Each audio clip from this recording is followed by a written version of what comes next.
All right, what's going on, you guys? So we're gonna do some more of the new Metazoo base set booster boxes tonight. I've got 4 more tonight. I know that I said I was gonna do this yesterday. I know I said Friday was gonna be the day, but got pushed back. We're doing it today.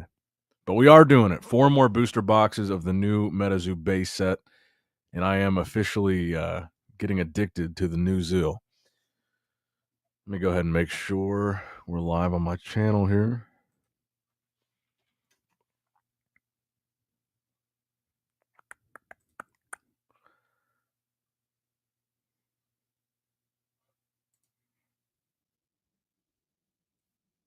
There it is. What's up, Brian? How's it going? Okay, cool. We're live. So yeah, we're gonna do a few more of these tonight. There's everybody. Okay, Gumby, Nerdicus, what's up, Nerdicus? I swear, man, you're always one of the first ones in these streams. So I've got 4 more booster boxes, and I feel like the addiction to the new zoo is going to continue until we pull the hidden rare Mothman. What's up, Knights Templar? It's a cool name. All right, let's get into this first box here. And I already have more boxes to open for next weekend, so we're going to keep doing this every week probably. I don't know how many booster boxes we're going to do per stream. The first stream we did 5. This stream we're doing 4. But I think we're just going to keep going until we pull something nasty. What's up, Greg? What's up, Meg?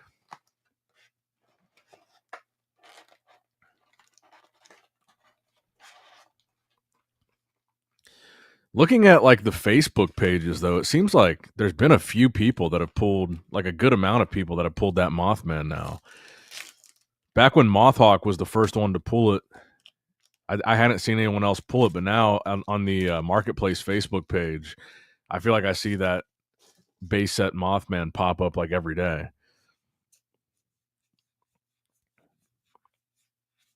Starting out with a super rare Snallygaster.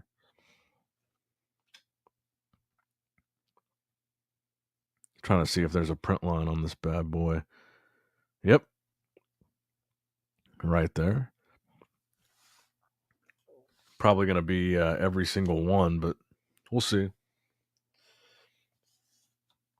Gumby says, my local card shop bought a few cases of the new Metazoo. I went by there today. It isn't selling. Hopefully it catches on out here in Iowa. So I sent in my PSA submission, which included some cards from the new Metazoo. And I listed on eBay some of the 3-star secret rares that I had pulled from the last stream where the centering was just really bad on the back.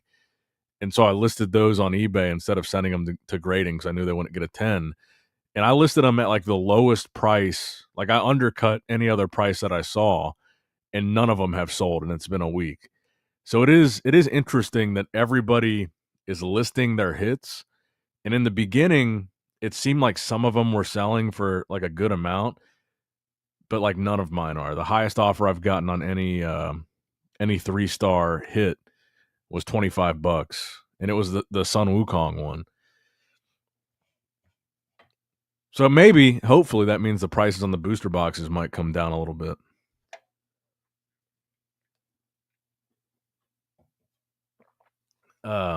What's up, Alice? What's up, Kobe? Nate says, Nick, when I see the ripped Bigfoot, I think of you dressing up in a Bigfoot suit, scaring people. The ripped Bigfoot. Are you talking about the one where he's like flexing his bicep? There's like a card in this new Metazoo. I don't think it's actually called a Bigfoot, but Bigfoot is in the card, like flexing. I jumped the gun, FOMOing on the moths. Yeah, I was just talking to Chris yesterday, my buddy Chris, and he pulled that same Mothman that you saw me pull on stream, Kobe, and he tried to sell his on eBay, and he listed his for $99.99, and he said he hasn't even gotten an offer, and it's been a week. And I think you said what, you paid $150 or $200? Sun Wukong, super rare. But I gotta say, I do really enjoy opening up this new Metazoo, and like I said, I probably will continue to open it until we pull something crazy. Bulk up. Yep, that's the one. Okay. I did actually send that Mothman that I pulled on stream that Kobe's talking about. I sent that to PSA. The centering looked okay on the back, so we'll see what happens. But there were some of those 3-star rares that I pulled on that stream where the centering was just awful on the back, and it was just so bad that I knew there was no chance they were going to get a 10. So I think I sent the Hodag 3-star. Here's the card we're talking about. Bulk up right here. That's the one. Talk about impeccable timing. What was I saying? I think I sent so what did I send to PSA? I had a bunch of stuff from the old Metazoo, obviously, that I had been sitting on. But from the new Metazoo, I sent the 3-star Hodag, the 3-star Moth. What else did I send? Shit, I'll have to look back now. The 3-star Hodag I sent, the 3-star Moth, the Quetzalcoatlus. I think there was a Piazza bird in there. And then I think I sent 2 Mothman, like, regular hollows. Even though they had print lines, I just wanted to see what they would do.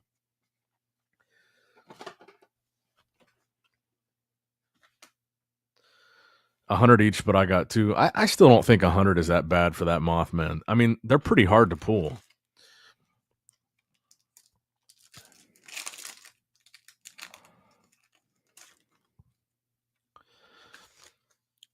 I think if the price comes down a little bit on the booster boxes, I think we have something here. There's something back there. I think if the price comes down a little bit on the booster boxes, I probably will do a stream where I open a sealed case. I've seen a few people that are still selling sealed cases. On eBay, they're mostly $2,000 and up, but I've seen a few people on Facebook Marketplace a little bit lower than that. And if we can get down to more like $1,200 for a sealed case, I think I'd probably do one and just do a whole stream opening a sealed case, and we have a chance at pulling a poncho box. Let's do this pack slower because I see something in the back, but I'm not sure what it is. South Mountain Caves, Cumberland Gap, Lightning Elusive, Flaming Spear of Pain, Dragon's Breath, Chupacabra. Nice, very nice. Honestly, this is probably my favorite card. It does have like this weird on the bottom. It looks kind of chewed up. I wonder if that's going to impact the grade. But I would say, to be honest, I am a big Mothman fiend. But I think I like this card better than the 3-star Mothman that I pulled on the last stream. This is probably one of my favorites of all the alt arts. This is a very nice looking Quetzalcoatlus. But I do wonder about the bottom. I don't know how well that comes across on camera, but it just looks a little crusty on the bottom there. I'm sure it probably will impact the grade, but I really like this card. This is probably one of my favorites. Even better than the Mothman that I pulled. Really nice card. I'm gonna put that in a card saver.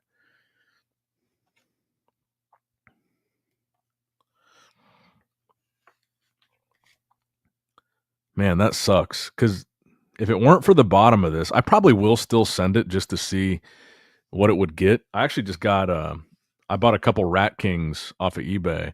If you guys haven't seen, if you guys are a fan of that Rat King promo card, they're going for so cheap now.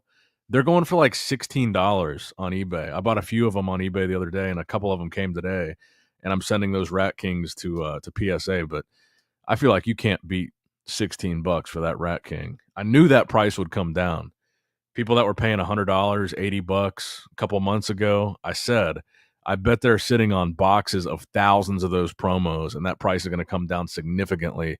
And I said I would never buy one at $100, but at $16, I bought a few, and I'm going to send them to PSA. But anyway, I do wonder what the bottom of that is going to do to the grade. That might be the first textured card that I've seen that had like significant damage to the card. But it is a beautiful card. Gumby says, I bought four boxes pre-ordered, haven't opened them. The new Yu-Gi-Oh came out. I've been opening those. Are you talking about the new gold one? They came out with a new gold set, right? Was it called El Dorado? I know I saw there was a new Yu-Gi-Oh like maximum gold thing that came out. Stampede. Okay, Stampede. I know there's been a few different iterations of the gold set. I do really like that set. I've got a PSA 10 of the actually here I'll show you guys. It's one of my favorite SDK Blue Eyes cards. I'll show you right here. I think it's from the first. I think the first one was called Maximum Gold.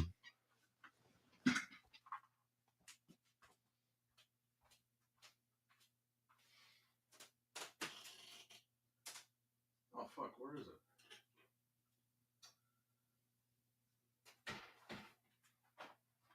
Let's see here.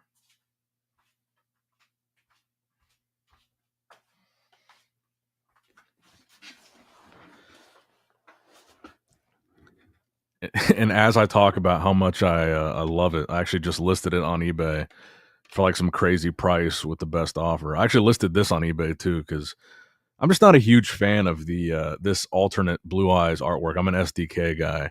But this is from the original 2004 Starter Deck Kaiba Evolutions. This is the card. This thing is beautiful.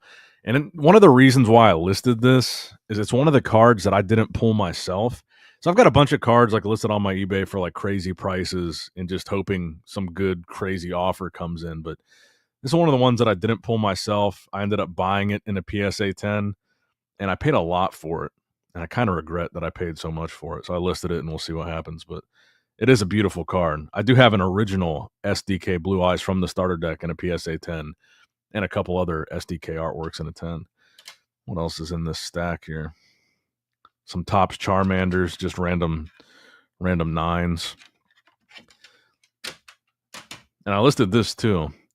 And this is part of my campaign, listing some of this stuff. This is part of my campaign to just take that money and buy more booster boxes of the new Metazoo. But this is pretty cool. It's a Houston Batman that I got from a UFO spoiler pack. So it's got the UFO stamp on the corner there, and it got a PSA 10. You don't see these pop up very often. Anyway, I do like the gold Blue Eyes. But I've got so many slabs now, and all my cases of slabs are full. I've got boxes in my safe that are full of slabs. I'm trying to consolidate my collection a little bit and just use that money to open more Metazoo. And ooh, we got another hit in here. That kind of looked all right. Let's see what we got here. This is one thing I don't like about the new Metazoo. I feel like we experienced this a couple times with the other boxes that we opened. Is we would pull the big hit back to back, and then the rest of the box would be nothing unless you have a hidden rare, or I guess a secret rare. Wait, no, the hidden rare is the big one. So unless you had a hidden rare in the box, you'd only pull 2 secret rares. Well, we got something in this pack too, so hopefully, let's see what we got. I definitely saw something back there. I'm not a fan of them being so close together, though. Mapping trophy, especially this early in the box. We're only 3 packs in, aren't we? Cumberland Dragon. Awful. Is this the sword? I think it's the sword. Ooh, nice. I haven't pulled this one yet. The Phoenix. Yeah, this is one that I actually have not pulled. This is a beautiful card. Yeah, see, I think the bottom of this Quetz is definitely going to hurt the grade because this doesn't have that issue on the bottom. That kind of jagged look on the bottom of the Quetzalcoatlus. It's not here on the Phoenix. Kate Becker is the artist on this one. I'm actually not familiar with that artist. It must be one of the new ones that they hired. This is a beautiful card, man. This is a really good looking card. And this is one of the ones, we kind of talked about this on the last stream. This is one of the ones where the texture, like the layout of the texture, was clearly thought out to match the artwork on the card. You can see the direction of the rays are textured, and you've got the rays emanating from the center of where the Phoenix head starts. So you can see that this is one of those cards that was intentionally textured to look a certain way. Beautiful card. This is actually one I haven't even seen yet. Not only have I not pulled it, I don't think I've seen this one. Now, hopefully, because we pulled these 2 3-stars so early, hopefully we can pull something else out of this box, like a hidden rare. But I'm not going to hold my breath since I've never pulled one yet. But beautiful art on the Phoenix. Are the hidden close to the alt? Mothhawk says no, they're usually random. I haven't pulled any hidden rares yet, so that's the goal. I'm definitely going to keep opening boxes until I pull it, just at least one, since they seem to be like a case hit. But I definitely want to keep going until I pull the moth.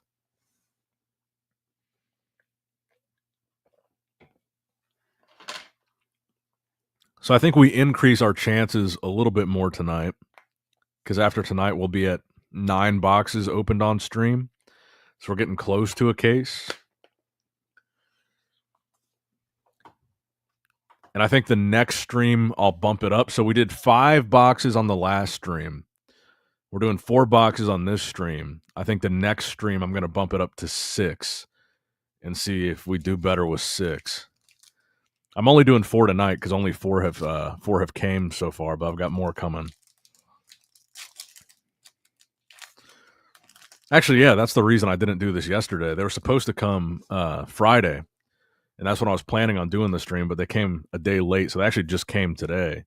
I actually just opened these out of the box and just came on here and started streaming. Aquara and Cumberland Dragon.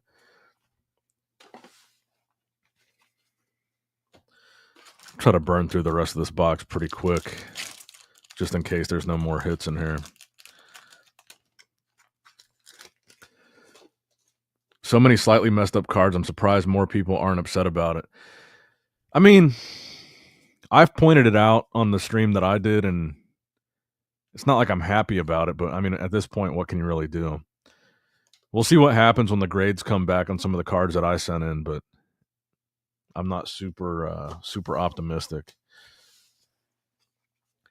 Now, what will really be make or break for me is if the 3-star textured cards, if those also grade terrible.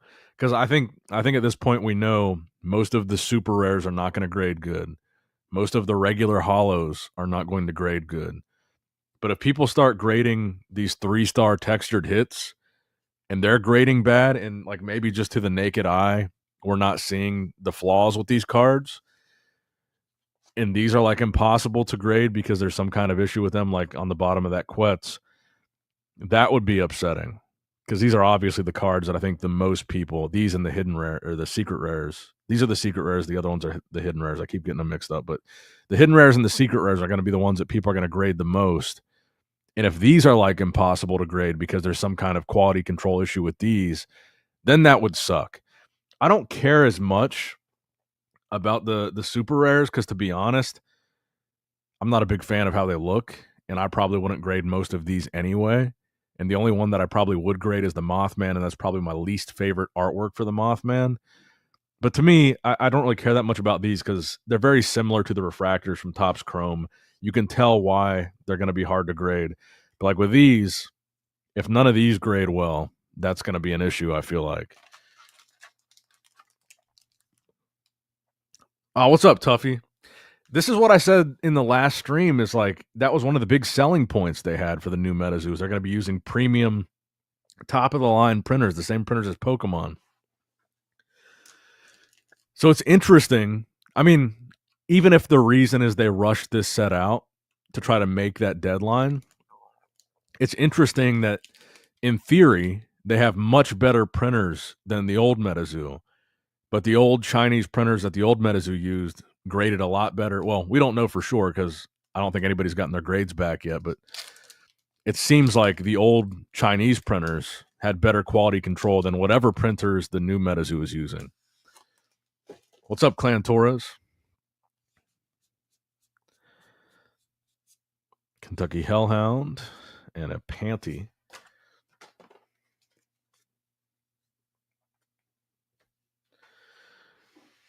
It's all about digital files, and such a rush wouldn't really have an effect on that quality. Yeah, I guess you would know better than I would. But whatever it is, it's weird because it's like at this point, I think we pretty much established it's at a bare minimum. Every single super rare, every one of these has something wrong with it. I haven't seen one that doesn't yet.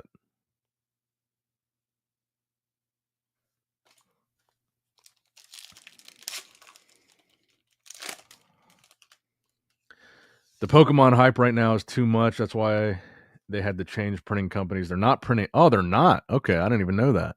Pokebarn says they're not printing through Millennium Printing. They're printing from a different company. So do we know?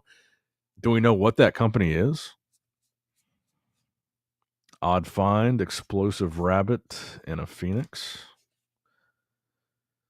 Like they're almost like roller marks. Like I see a big old line through this card, and this isn't even a hit. It's not even a rare.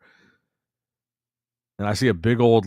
I don't even know if you would call that a print line, but there's a big line right across the middle of this card, not even where the hollow's at.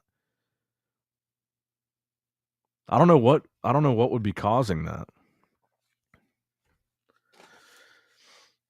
What's up, Acro? The same company as Magic the Gathering. What's up, Metazoo Menace? Nice a live stream tonight. I feel like we're in a pre-release phase, and the real global launch is still coming. I still feel that too. I feel like this was just an early short print run, but who knows?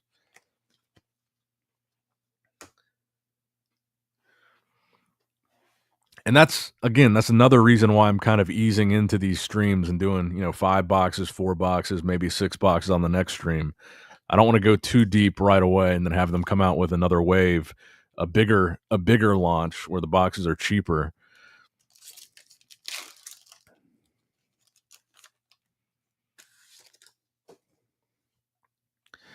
Lawcow says no way they're printing with Cardamundi. Have you seen the roller marks on the front of the actual packs yet? That I have not. Nice Ho-Oh and a Monkey Mirage. Let me look. Where would they be on the packs?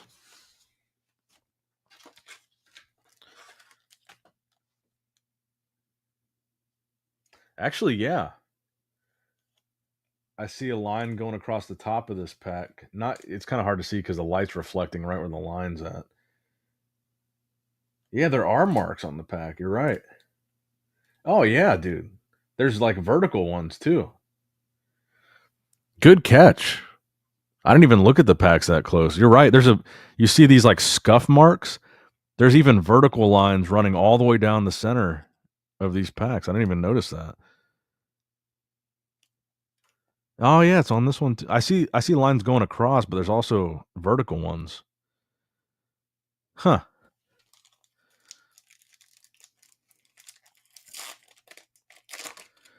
Nerdicus says my box had packs that never got sealed and only had one textured card in it. Huh.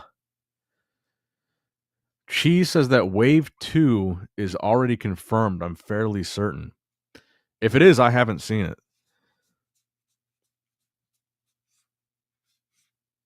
Bigfoot Super Rare.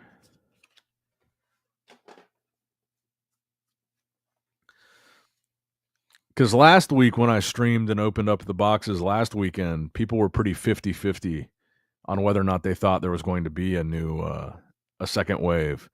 And if they announced it on Discord or something, I haven't seen it yet. But do you think they didn't notice these issues before they released? That's a good question.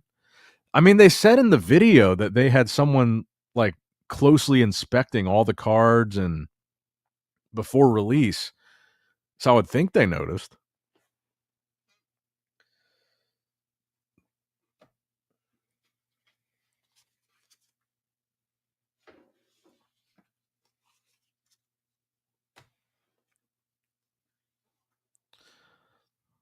Like, so far, my opinion is this. It's enjoyable to open. You get a little bit of the old Metazoo. It's nice to have a new Metazoo product that still has kind of the old Metazoo feel. But they did drop the ball, I think, on a lot of things. It makes me want to buy more, but not buy a lot more. I wouldn't bet the farm on this, I guess would be a good way of putting it.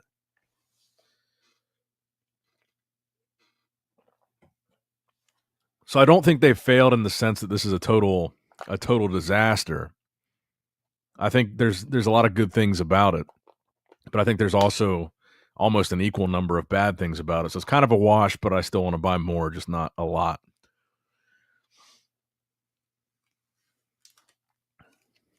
Meg says Stevie Wonder was checking him. Nick, funny story. Tiger King's prison is on lockdown till next Thursday. So his manager got on Lawcow Live and told Keem about it when the interview was supposed to happen. Ah, okay. So you will be eventually interviewing Joe Exotic himself, though, right? Actually, here I can show you guys a little spoiler. Actually, can I show that picture that you sent me? I guess I should probably ask that first. Maybe the print lines and stuff just make people open more boxes to try grading 10s. Y'all actually looked at the old Metazoo, right? That stuff was booty, says Mason. Tuffy sounds like Tiger King wants to really push his meme coin in the interview. Oh, does he have a meme coin? I guess I'm not surprised.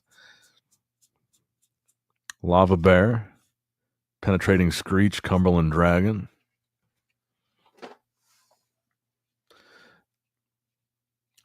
Mason, are you the same dude? Are you the Cardinal Gaming dude, or is that a different Mason? Okay, cool. Go for it. The packs are up now. I didn't know for sure. Let me see. Give me a sec here. Let me turn up the brightness on my phone.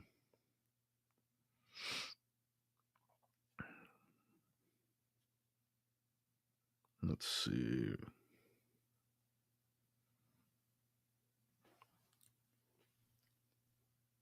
So there is the Tiger King set. Honestly, I live in Cincinnati, so I kind of liked the Bengal Tiger theme of this, especially this card. There's a Joe Burrow. I think it's a rookie card with Panini that kind of looks like this, and it's like one of the biggest Joe Burrow cards there is. So it kind of reminds me of that. It's kind of a sick looking card. Oh, I didn't even see this. There's going to be autographed cards? Bro, that's kind of sick. An autographed Joe Exotic card? Bro. So the packs are going to have Bengal stripes on them too. I guess I should have taken a closer look at this. White Tiger short print variant. Yeah, these are pretty sick, bro.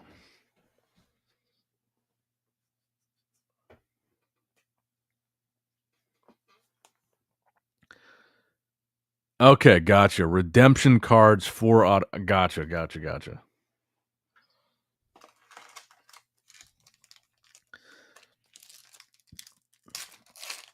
Knights Templar says I just ordered 6 more boxes. Originally opened 4 boxes that I pre-ordered. Tiger King's official debut in a new TCG. That's me. Oh, it is him. Oh, it is the Cardinal. Dude, I love your channel, bro. I wasn't sure what your last name was, but I watched. You're probably the first new Metazoo video that I watched. I watched your opening of one of the new boxes where you're wearing the Mothman. I guess they would be called antennae. Awesome. Glad to have you here. That might have been the first video that I watched of the new Metazoo get opened.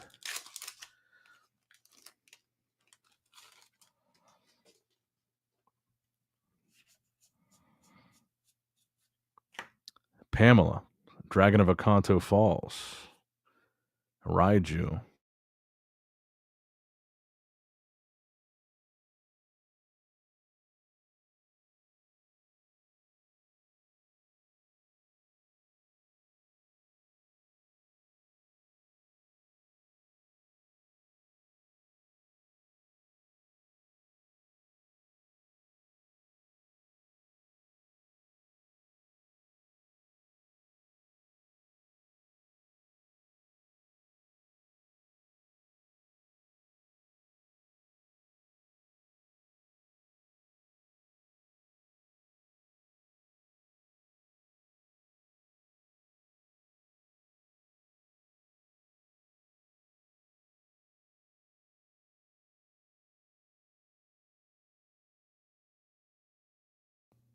Oh shit, that was weird. Can you guys hear me?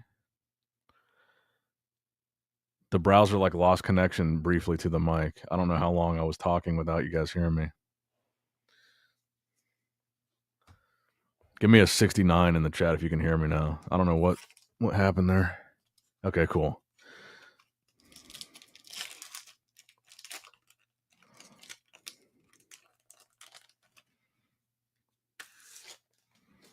Did the audio even go out for a little bit?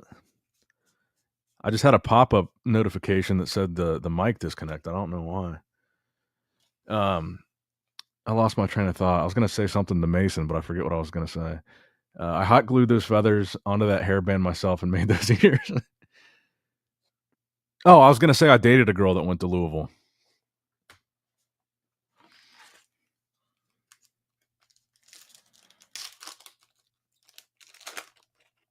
And I actually went to college in Kentucky myself, just not near Louisville. I went to NKU, so northern Kentucky. Spring Hill Jack, Uctenna.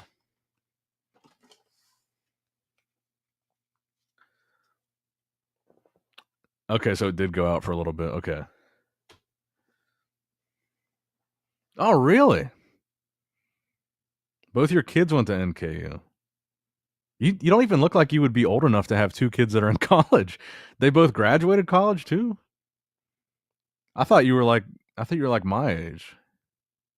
I'm 30. I'm about to be 32. Yeah, NKU was cool. I really enjoyed going there. But I graduated way back in 2016.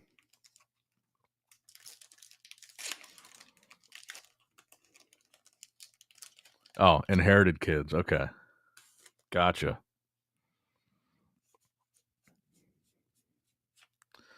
There's a Mothman with the people are talking about these little gray stamps.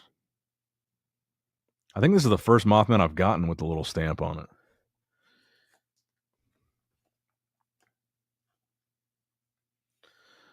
Yeah, I got my bachelor's of science in health science from NKU, a degree that I never used from the day that I graduated.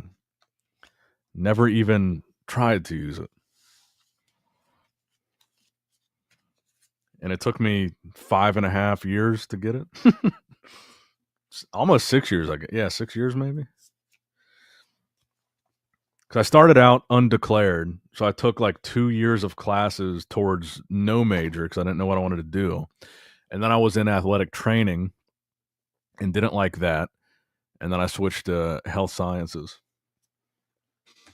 So I wasted a lot of time.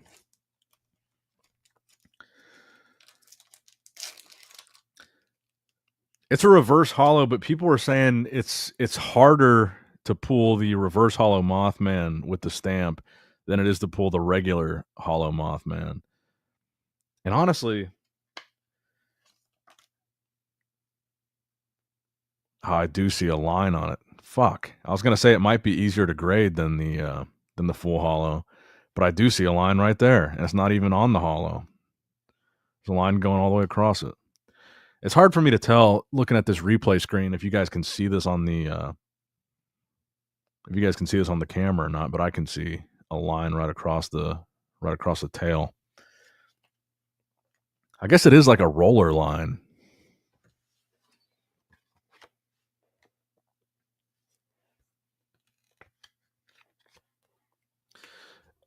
I minored in psychology, yeah. I was thinking for a little bit about going back and getting a master because I had enough credits in psychology that if I wanted to go back and change my major to get a master's with 2 more years, I could have got a master's in psychology because I've got my best friend Chris. He got his master's in psychology and he works for the government in Texas. And I was thinking about going back because what he does seems kind of cool. And I took enough psychology credits that I thought maybe I could do that, but I never ended up going back, and I never ended up needing a degree. But I did really enjoy the psychology classes.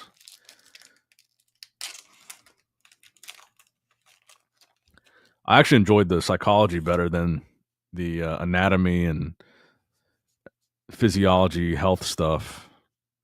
And there's a Mothman Full Hollow. Such a nice looking card. I don't see I don't see a print line or anything.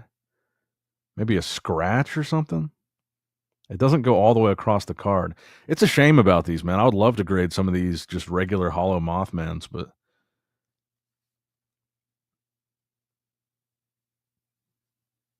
I don't know. At least when I learn how to play this game, I plan on having a bunch of these Mothman in my deck. Mothmen. I guess that is the first reverse hollow that I pulled.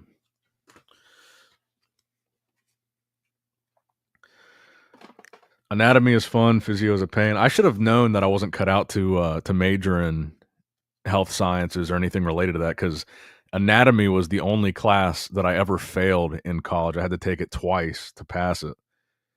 I passed the lab the first time, but I failed like the curriculum part of the course because there was so much memorization. I'm terrible at memorizing stuff, and there was just so much stuff to memorize. And like that final exam, it was like one of those. It was one of those classes where the final exam was like 70% of your grade or something, and it was all memorization. And so the first time around that I took it, I didn't actually fail. You had to get a C plus to pass, and I think I had a C minus or a D. So technically, I didn't pass, but I didn't get an F. So I had to retake that. But I did pass the lab the first time. The lab was cool. And for a smaller college like NKU, I thought the fact that we got to dissect actual human cadavers was like I thought that was really cool. I like that was probably the most valuable aspect of that education was the getting to work on human cadavers is like something most people will never get to do. I mean, it was gross, don't get me wrong, but it was pretty cool. So we're only on the first box, Meta Bam Bam. We did pull. I think this is a beautiful card. This Phoenix 3-star secret rare. And we pulled a Quetz, but there's like some damage to the bottom of it. And then these two Mothmen.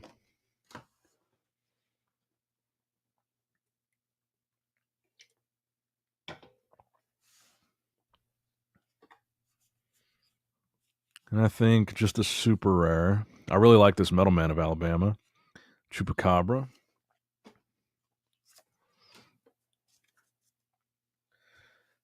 Learn to play Marvel Snap for. I've never even heard of that. It'll help out a lot. Plus, Snap has an app. I'll have to check that out. I've never even heard of Marvel Snap.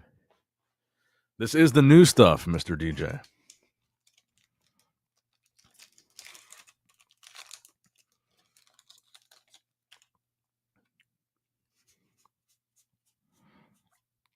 Do a barrel roll. Times Square and Power Up Orange.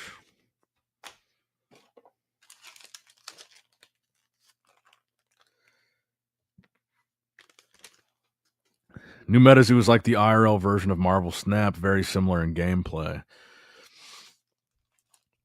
I haven't decided how much time I want to dedicate to learning how to play. I kind of want to see because they haven't even announced what the competitive play is going to be like. If they're going to have tower like what it's going to look like.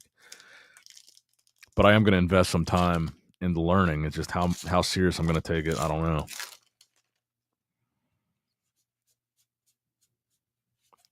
Lava Bear, Fortified Barricade. All right.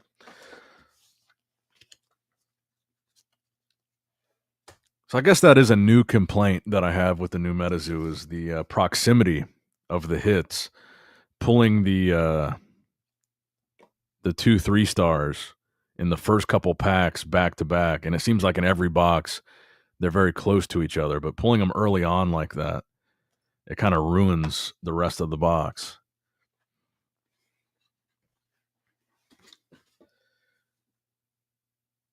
Was never a chemistry guy either. Yeah, I didn't do well in chemistry in high school. I don't know if I took chemistry in college. I always sucked at math too, but for some reason in college, I did a lot better in math than I did in high school. I've never been a math guy, but I did graduate college with a 4.0. I can't say the same about I can't say the same about high school. High school, I was more skipping class and hooking up with girls in the parking lot. I don't even know if I graduated high school with a 3.0, to be honest with you. My senior year, I had enough credits to graduate, so I kind of like my senior year, I totally just kind of fucked off.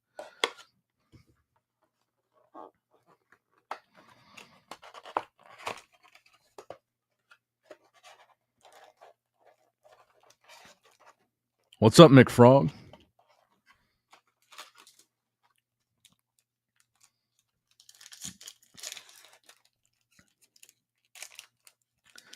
You got to open all your boxes, mix up the packs, and just go for it. That might be the move. I think I'll do that if if one of these early packs out of this box has a hit.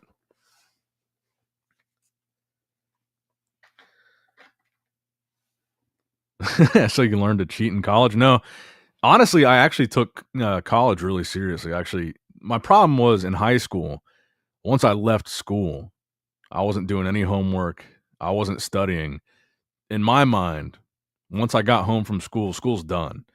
I'm not doing homework. I'm not studying for shit. School's over when I'm home. But in college, I actually took it seriously and studied a lot.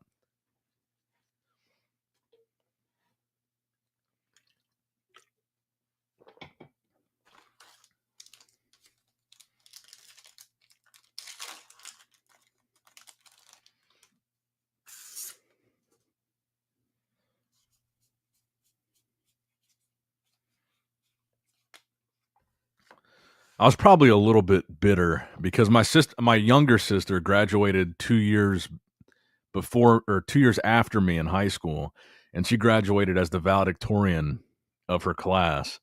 So it's probably right around that time that I was 2 years into college. And when she graduated as valedictorian of high school, I was like, fuck, I better step up my game here and at least do well in college. Because my sister is like mega smart. And I was always kind of like the fuck up.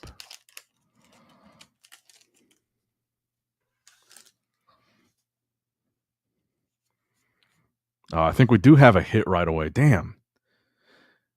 And I will say too, what was I gonna say? I was gonna say something about my sister. I forget now.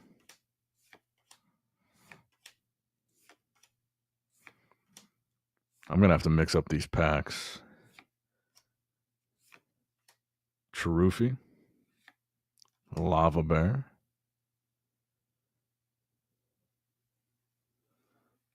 Oh, maybe it's not a hit. I could have sworn I saw some texture on this Piazza Bird. Super rare, but not a 3-star hit. Okay. Is the old stuff compatible? No, it's not compatible. That's how I was. I actually liked what I studied in college and tried harder. I feel like when I was in college, I realized the seriousness of it. In high school, I didn't really appreciate the seriousness of it.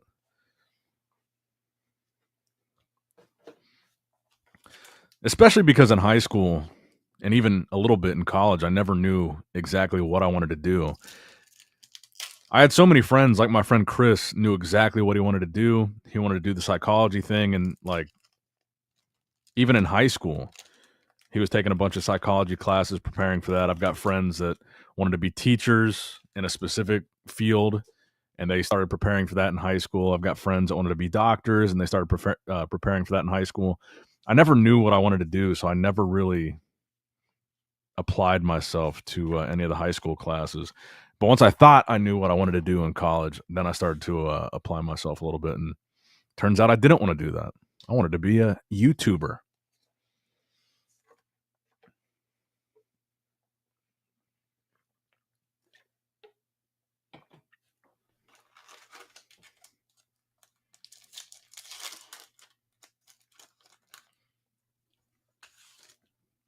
Okay, makes sense. So the old stuff is it's not worthless, but it is worth less.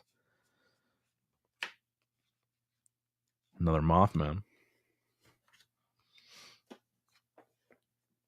Creepy Clay Cave. What's up, man? The man, the myth, the sculptor.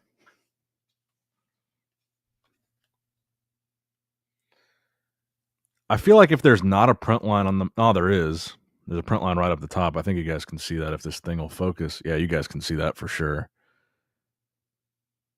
But the scratches are almost always right down by the feet. See, that's the weird thing about the quality control of these cards is it's not just one. There's multiple.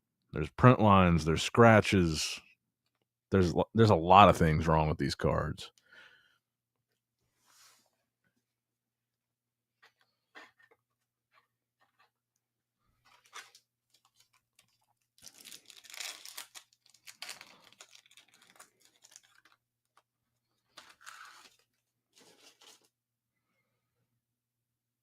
I see a hit here, and I think it's a Snallygaster.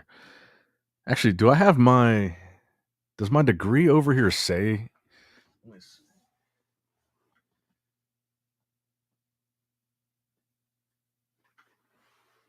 I guess your degree doesn't say your minor on it. I'll show you guys the degree, though.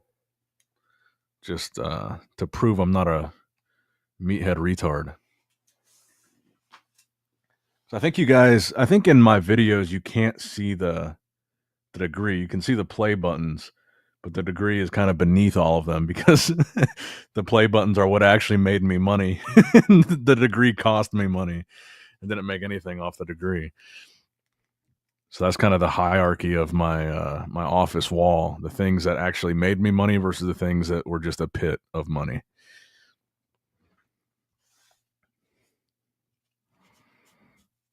Let's see what we got here. I think it's a Snallygaster. It is. My least favorite of all the hits. So let's mix up these packs.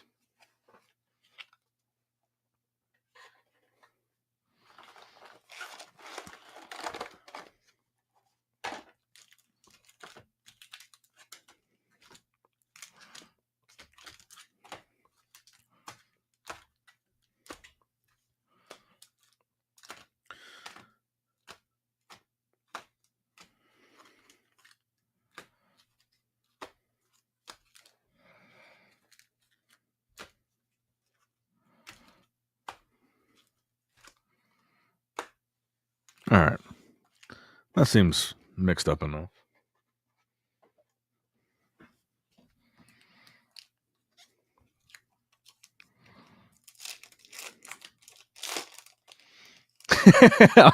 Bro, I was thinking the same thing, Nerdicus. This next pack is going to be the hit. Oh, is it? No, I was going to say, that would be funny.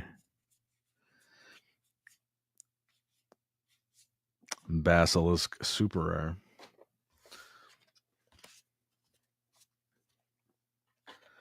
Honestly, if I ever have kids, I don't even know what I would tell them to do. I don't even know if college is a good idea anymore. I don't know if college was a good idea when I went.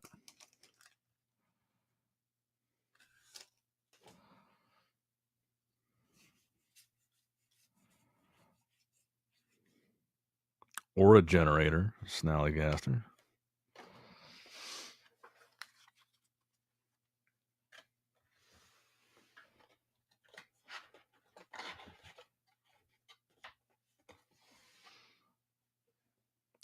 Nick Jr., Strength in Pokemon.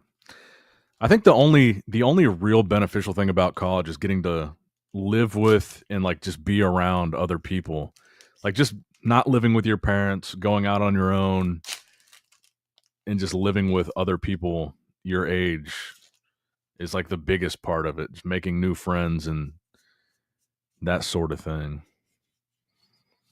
Most of what I learned in college, I don't even remember academically.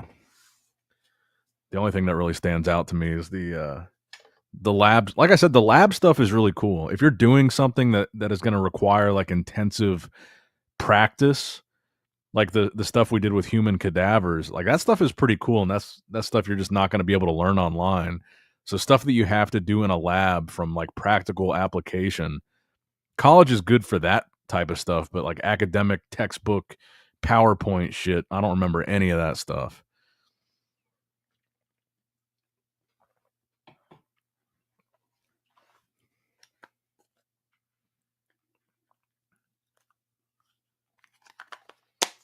Gumby says, I didn't go to college, but my brother did for computer programming and coding. He makes double what I make working in a factory. That's not always the case, though. I feel like there's a lot of instances where people work in a factory or something similar and make more than people that have a college degree.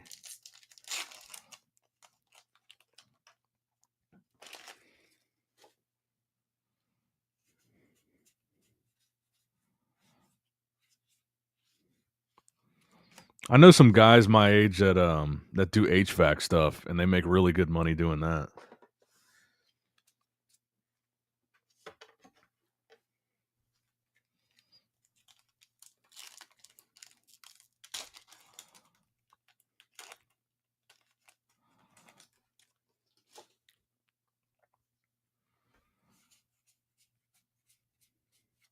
Kinderhook Crackle Bar, Fire Giant, Richtersveld Cave.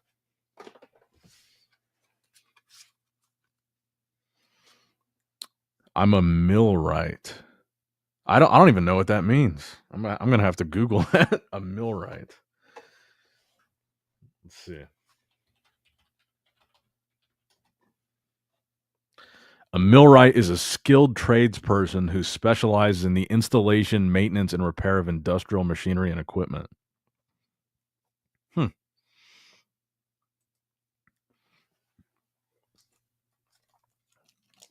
My dad is a mechanical engineer, so I'm sure it probably goes hand in hand with what he does. They design machines and machine parts, and I'm sure that probably means they have millwrights working for them too.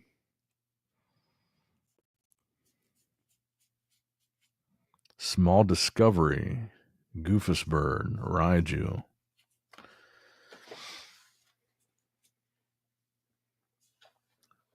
I specialize in building hydroelectric turbines. So is that something that you went to trade school for? I'm assuming you'd have to have some kind of like baseline education for something like that. Gumby says, I load welding robots and push buttons. The pushing buttons part doesn't sound so bad.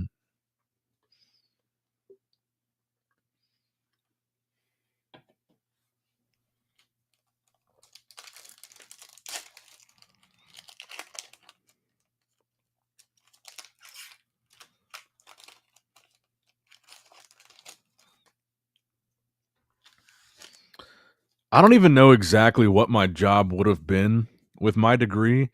My final year of college, it was a lot of management type of classes, and I feel like the idea was you would get some kind of job in a hospital and be in a management position for like a specific sector of the hospital was like what I guess kind of what the health sciences degree envisioned. Like you weren't a nurse, but you were like it was like a weird vague the whole goal was to get into a job in the healthcare field.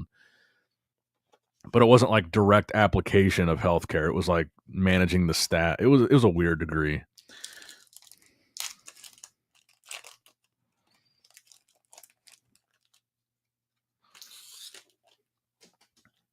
Yeah, I took an 8,000 hour apprenticeship in trade college for 3 years. Nice.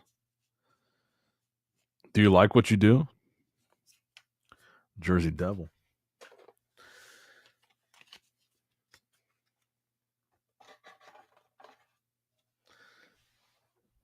I kind of want to Google this too. What kind of job can you get with a health science degree?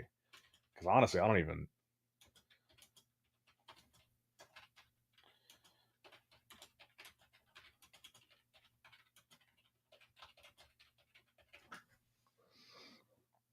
A health science degree opens doors to a variety of careers in the healthcare field.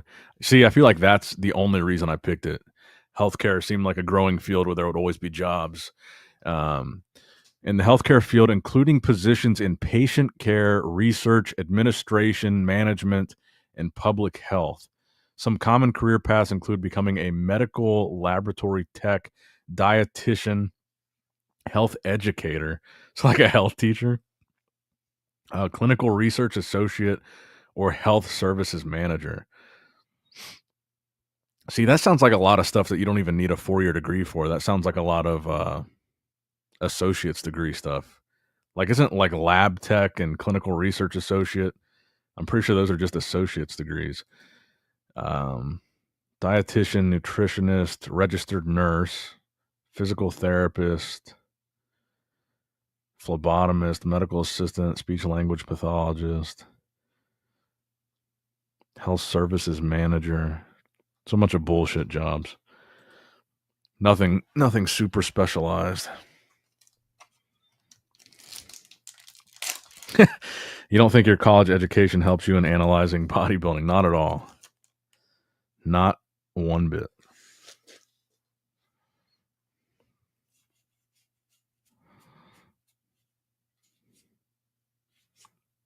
Piazza bird.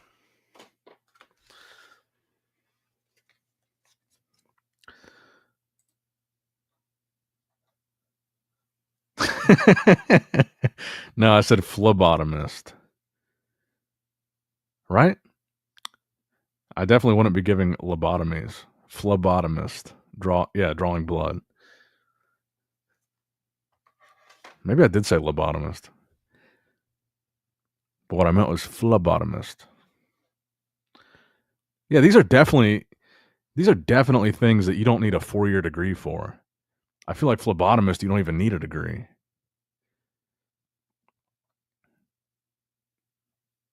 And some of this other stuff sounds like bullshit. I'm reading it now. Community health worker, patient care advocate, health science writer, healthcare sales rep, occupational health and safety specialist.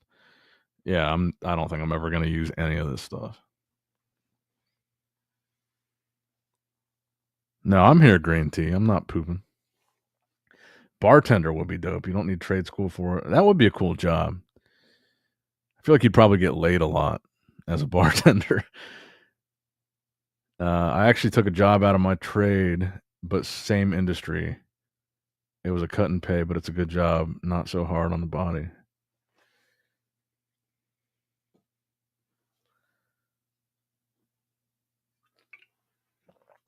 Shrimp and Snell says patient care advocate are super important, especially for disabled people. Let me read the job description.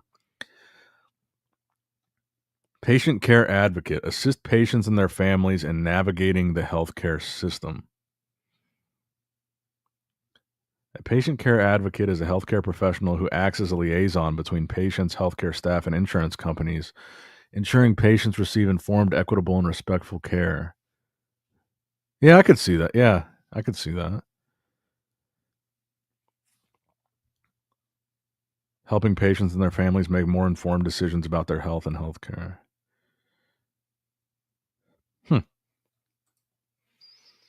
Hey, bro, new to the stream. How do you think OG Metazoo booster boxes will do in about 3 years? Hopefully over. In 3 years, I would hope so. I would hope they'd be over $15, but who knows? Insurance is where the money is at. You just have to pass the test and plan on no income for like 3 to 4 months. Commissions are high, but I can't get past the starvation period. Same for real estate. Yeah.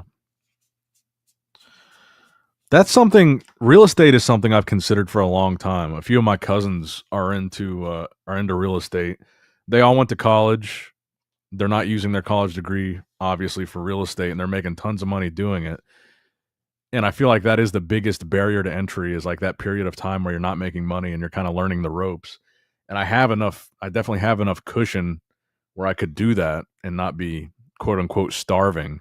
So I feel like the barrier to entry of not having the capital to get past that, beginning phase would not be a barrier for me. So it is something I've considered, because I've got a cousin. He owns his own realty group now, and he's my age, and he makes a shitload of money doing it. He flips houses, he builds houses. His wife is a realtor. They've got like the game down pat. They're making a killing. Let me see. I'll give him a shout out real quick. Not that he needs one.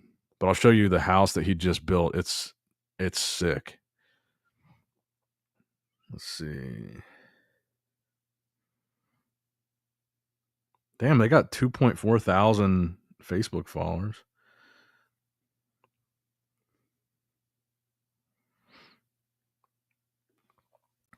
So check this out. This is one of the houses. He built this house. He bought the property and built this house from the ground up. And this is just one of many that he's done. But this house is sick. Gruppenhof Homes is the name of his business. Look at this driveway awning area. Like this is like some next level shit.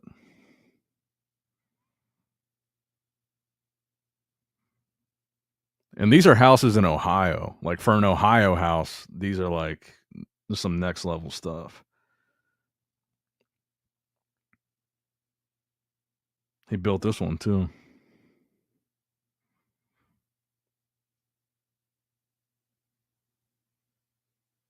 Let's see what he's selling this for. 565. Did they have the price on the Big Daddy? 595.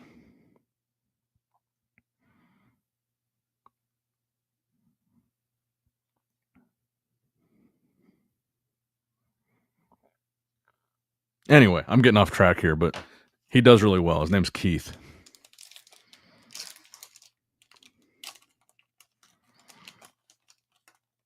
But I think the fact that he owns this real estate business where he builds and sells and flips houses, and then also being married to a realtor is that's like the dream team.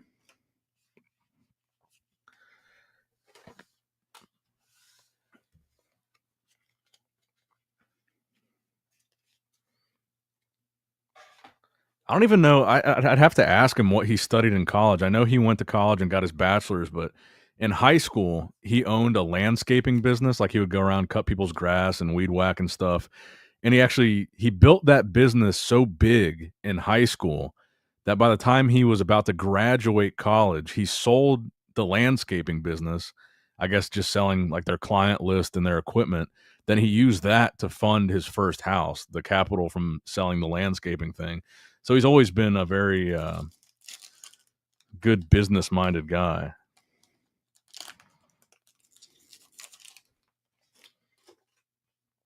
I still have not gotten any of the poncho boxes. No. Yeah, I'll have to look into trying to learn from a local bar here. I'd like to be a server, but I'm handicapped, so moving around as a server. I bet the commissions are good these days. Yeah. These are definitely this will definitely be a good time to be selling real estate for sure. Not a good time to be buying.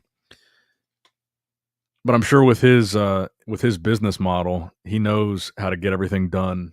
I mean, he's got all the connections for the furnishing and for the construction. He works with the same people, the same team for every build. So I'm sure he gets like the best possible prices on building a house.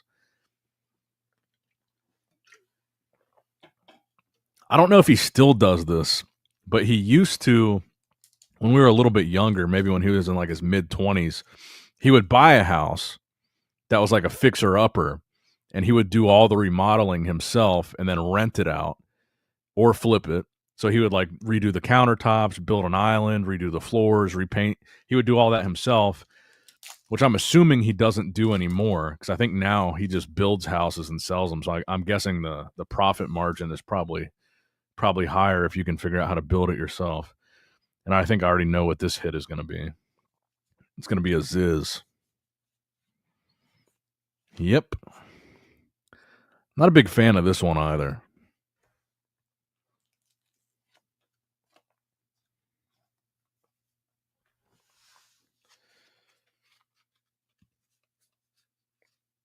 I do really like this this new Lechuza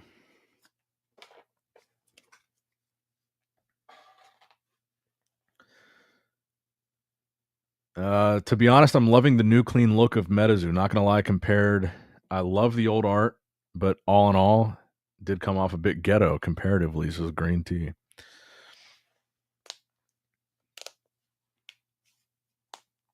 Yeah, the next tariff raise. With your capital, you can play around in the stock market. Next tariff raise will dip the market so you can swoop in some good stock and sit on it.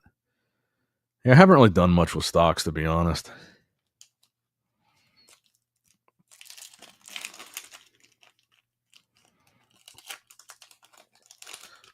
I've got a very small little portfolio, but I just don't really. Ooh, wait a minute. That might be a super rare. Never mind. Thought we might have a hidden rare in here, but just another Ziz.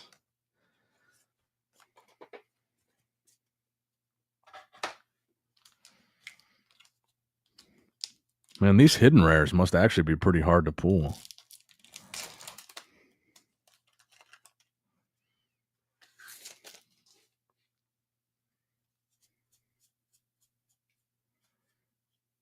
Nice Quetzal.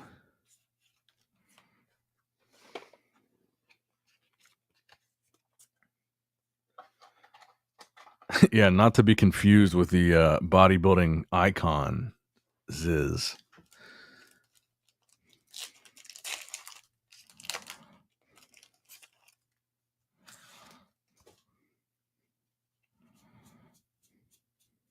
Wampus Cat.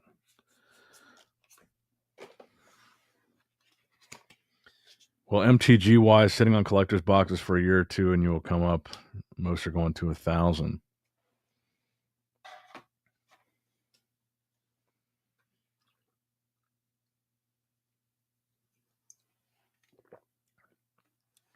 Man, I think I'm going to replace White Claws with these things. I'm sure there's a lot more sugar in these, but these things are fucking good.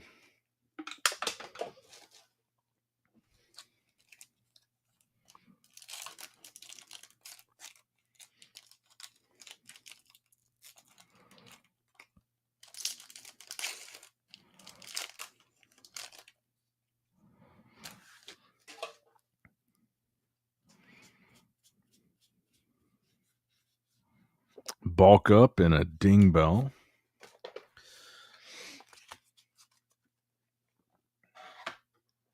I'm going to have to make sure I keep count of how many boxes I actually end up opening before I actually pull a hidden rare.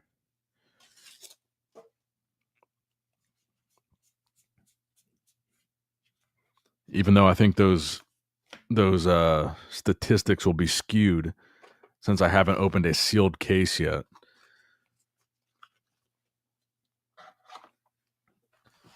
All right, on to box number 3.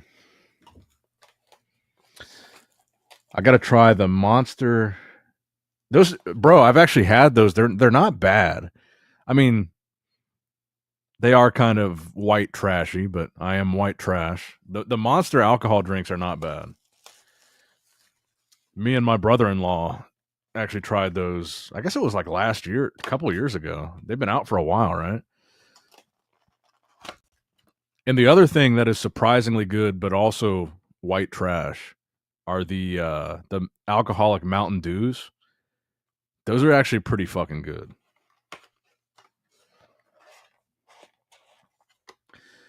McFrog says if you had to choose one out of the 4 Poncho alternate box promos, which is your favorite?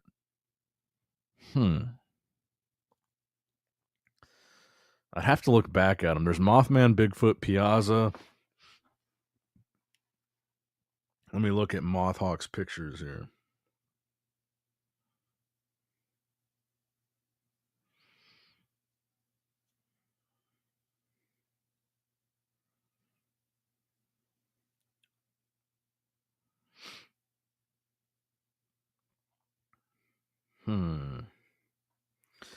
I mean, honestly, because I'm a simple man and I love Mothman, I feel like I'd have to go with Mothman. And out of the 4 cards, I feel like the red eyes on the Mothman kind of popping against that kind of just that kind of like dark, all the other cards just have like the dark style applied to them, but I think the Mothman having the red eyes that stand out, just aesthetically speaking, aside from the fact that it's a Mothman. And honestly, I really kind of don't like this Piazza burn. I don't know how you guys feel about it. I don't really like this. To be honest, I don't really like the Sun Wukong either. I like the box art version of Sun Wukong. Bigfoot is cool. I like this Bigfoot. He's jacked. He's got some nice lats. His traps are popping. Look at those delts. But I'd have to go with Mothman. Yeah, I'm going with Mothman.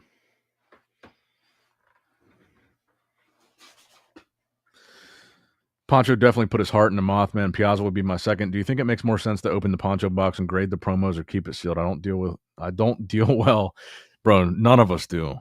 It's so hard for me to keep anything sealed. I had to put a lock on my case. I've got one of every booster box sealed, and it's been probably 2 years now that I haven't touched any of them. I haven't opened any of them. I've got the Hello Kitty collector set. I've got the pink box. I've got the regular Hello Kitty box. I've got all the every box there is. I had to put a lock on it though to keep me from opening it. If I were you and if you have a Poncho box, I'll be completely honest. When I buy this sealed case, if I open the case and there's a Poncho box in it, I don't think I could open it. I feel like I'd have to keep it sealed. I don't think I could do it.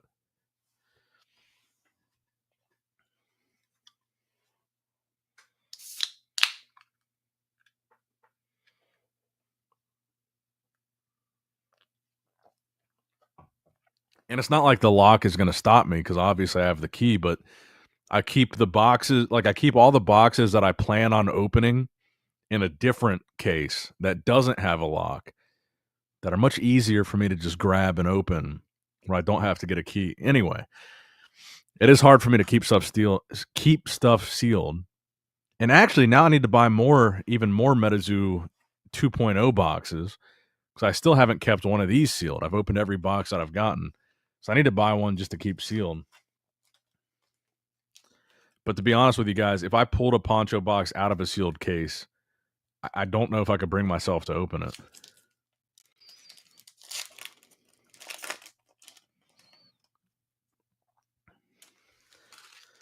And if I were you, Metazoo Menace, and you do have a Poncho box, I would, because you said you wanted to get the promo cards out and grade them.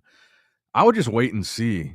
I'm sure somebody else that has opened a Poncho box is grading those cards. I would imagine if you opened your Poncho box, you're 100% grading those promos no matter what.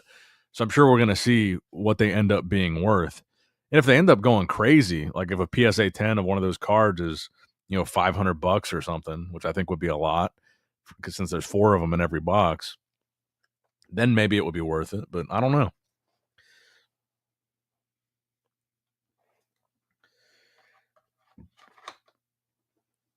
Where can I get some Metazoo cards? Really anywhere, bro. eBay. Yes, Jay Worry. Maybe it was you that asked me last time. Somebody asked me on the last stream if I had pulled a reverse hollow because people were talking about these little stamps on them. I did pull one today. That's the first one I pulled.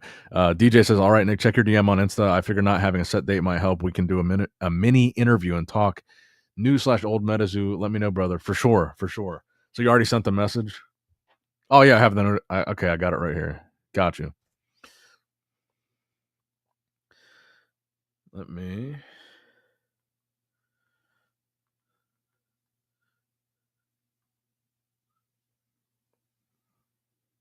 All right, I just responded.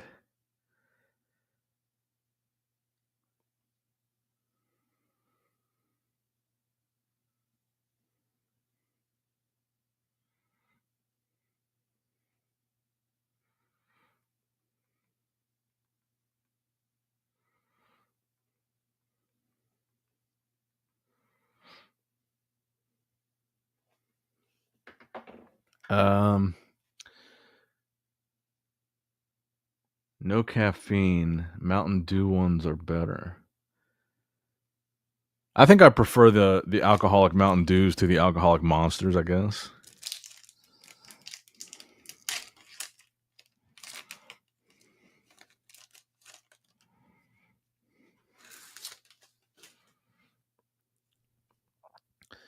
Anyone here give it a play yet? Says Green Tea. How does it feel if so? That's a good question. Thunderous Feather, Thunderbird. I really do like this reverse. It's like a reverse Zapdos. I like this version of Thunderbird. It's black where Zapdos was yellow, and yellow where Zapdos was black. I kind of like it though, even though it's kind of a ripoff. I'd rather have a sealed poncho box down the road where you know the promos are in there sealed and safe. Could pay off way more down the road, says Dallas. I agree with that.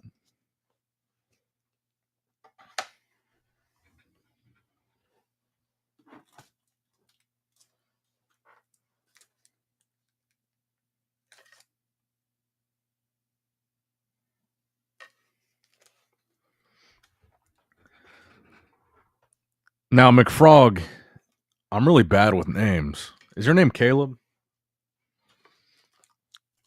I feel like I get everybody's name so mixed up, it's hard for me to remember.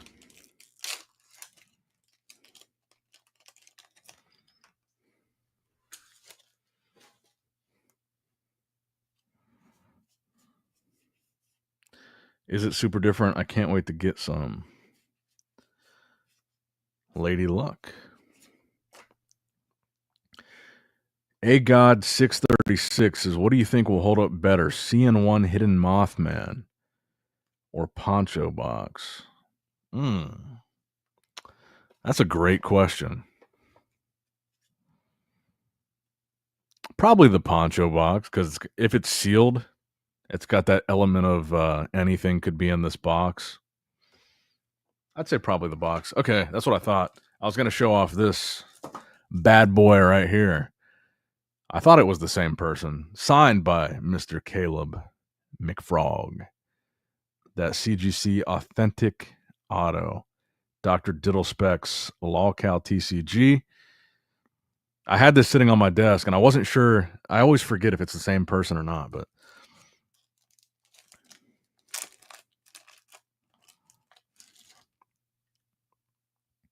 I do appreciate this, bro. And I've had it on my desk for a minute. And I always forget. When I see you in stream, I never remember if it's the same person or not. But I do have this bad boy just sitting here.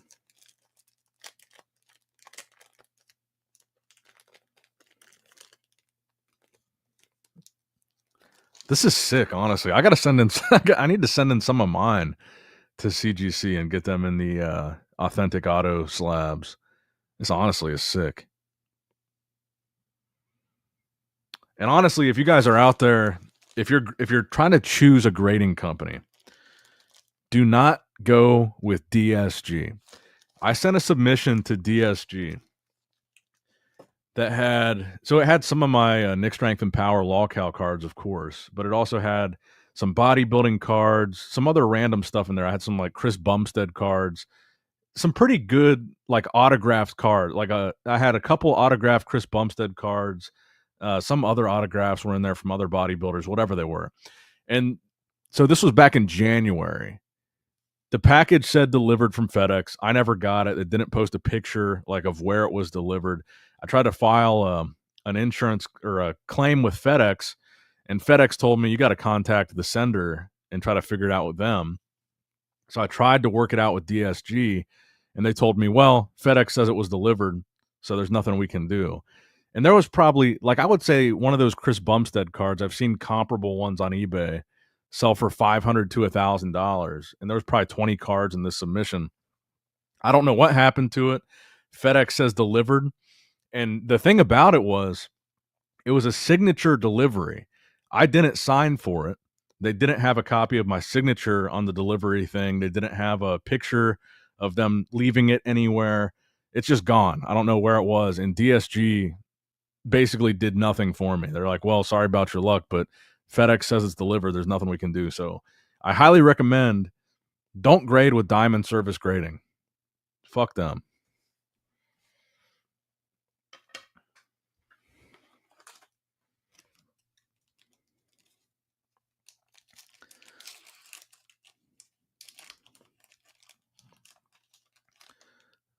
Green Tea says chargeback. It's not even about the chargeback. I would rather have the value of the cards. I I'm sure they had some kind of insurance with it, but I didn't pay anything extra for like additional insurance. I'd rather have the value of the cards that were lost. And I contacted FedEx and they basically said the same thing. They're like, "Well, it says delivered, so you're going to have to contact the carrier and see if it got sent back to them or whatever." But out of all, you guys know I grade everything. I've sent to every grading company, CGC, BGS, PSA, DSG. I've never ever had this issue with any other grading company. And to be fair to them, it could be a FedEx thing. Like FedEx could have legitimately just lied or lost it or whatever. But we did just pull a Lady Luck, and this is the first one I've ever pulled. Very nice looking card. But to be fair to DSG, it probably was the issue was probably FedEx, but DSG should have just been like, okay, they lost it. We'll give you a refund or whatever. But they basically said, sorry about your luck. Take it up with FedEx. But I never received it. I never signed for it. Never got it. They never posted a picture of it being delivered. It just never came. And DSG basically said, well, it says delivered. There's nothing we can do.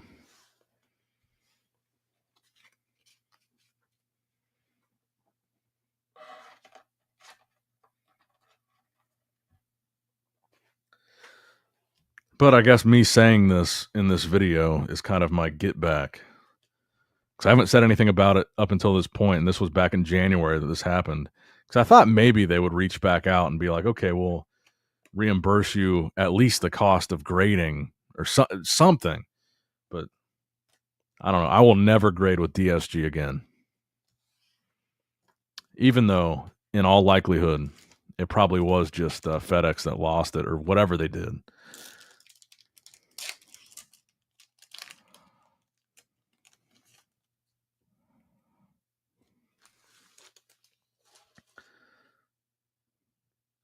I know you're planning to play the game. Read the Lady Luck text. It's pretty crazy. The card that ends it's a pretty crazy card that ends the game. Okay, hold on.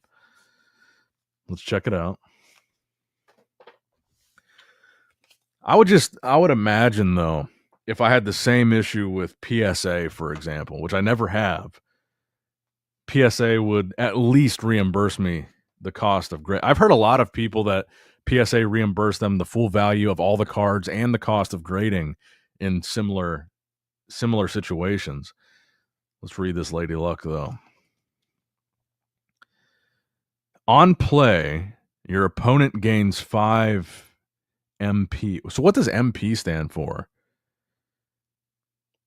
I'm guessing the P stands for points, but what's the M?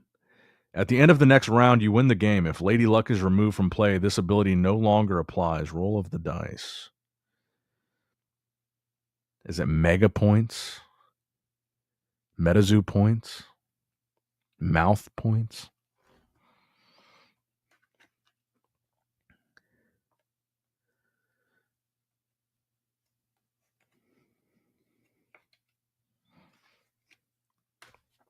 Let me see. Let me type in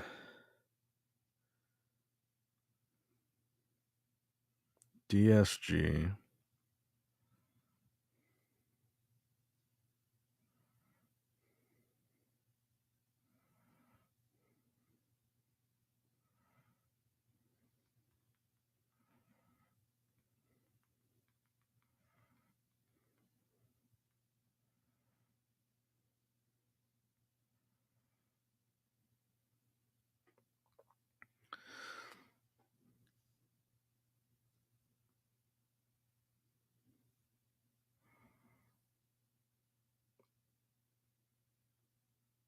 So I do have a message from them that says they responded again and said, we just requested proof of delivery. We'll let you know if we receive anything. Once again, sorry for this issue. Not sure how this could have happened.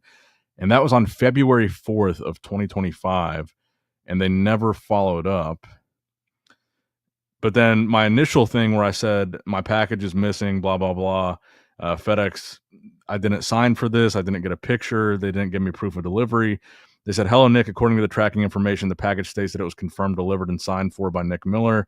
All of our packages are shipped with signature confirmation, blah, blah, blah. You're going to have to check up with your local USPS," which it was not even shipped by them. It was shipped by FedEx, "to see if they have a solution. We appreciate your business. And if you have any other questions, please feel free to reach out." And then I responded and said, "I know, that's my issue. I never signed for anything, and it says delivered. I know it says that it was signed for, but I didn't sign for it. There's no picture of my signature. There's no picture that it was delivered, blah, blah, blah." And then they said, "We requested proof of delivery. We'll let you know if we receive anything." So I haven't heard anything back. That was on February 4th of 2025.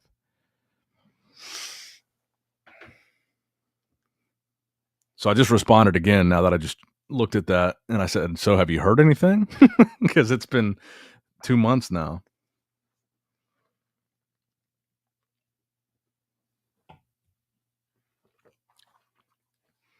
If anybody from DSG is watching this, I'd really just like to figure out where my package is. Because my thing too is I don't live in a residential. I don't live in like a neighborhood. I don't live in like a cul-de-sac. I don't live in like a development. I live out in the woods. So it's not like they delivered it to somebody else. I really don't have any neighbors necessarily that it would get delivered to, unless they delivered it like a mile away. So I kind of thought like maybe maybe it got sent back to them. I would rather just have the cards. I don't want any money back. I'd rather just get the package.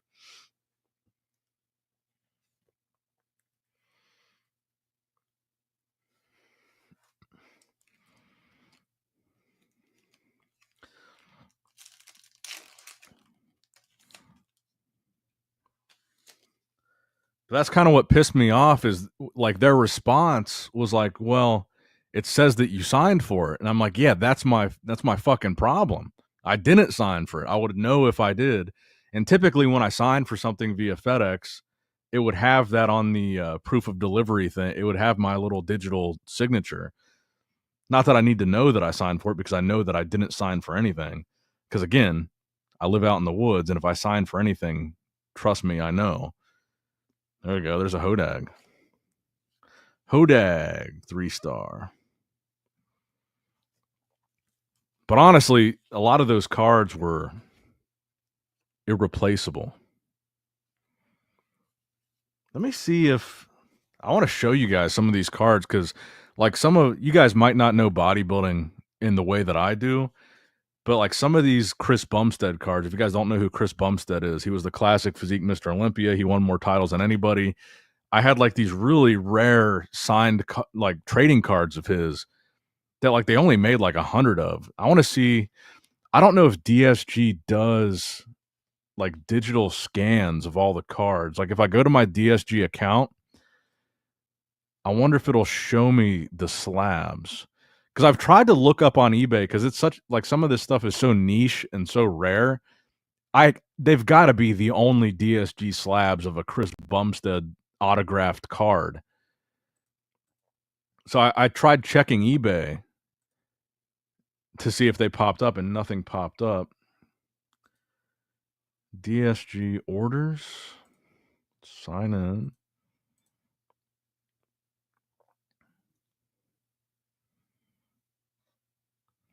View.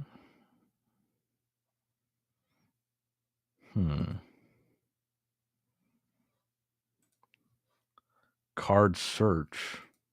I don't know if I'm wasting my time here or not. You have to enter the card ID. You guys will have to just tell me in the chat. Does DSG scan all their graded cards? Like, is there a way for me to like look it up? The Raccoon signed for it. So I'm looking at my order now, and on my order, there's no pictures of the cards.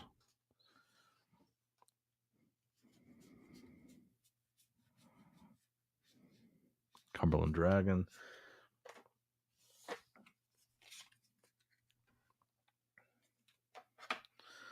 So wait, let's see. What have I pulled so far? So these were the first box. These were the second box. Damn, have I already pulled 2 out of this box? I guess I have. Fuck.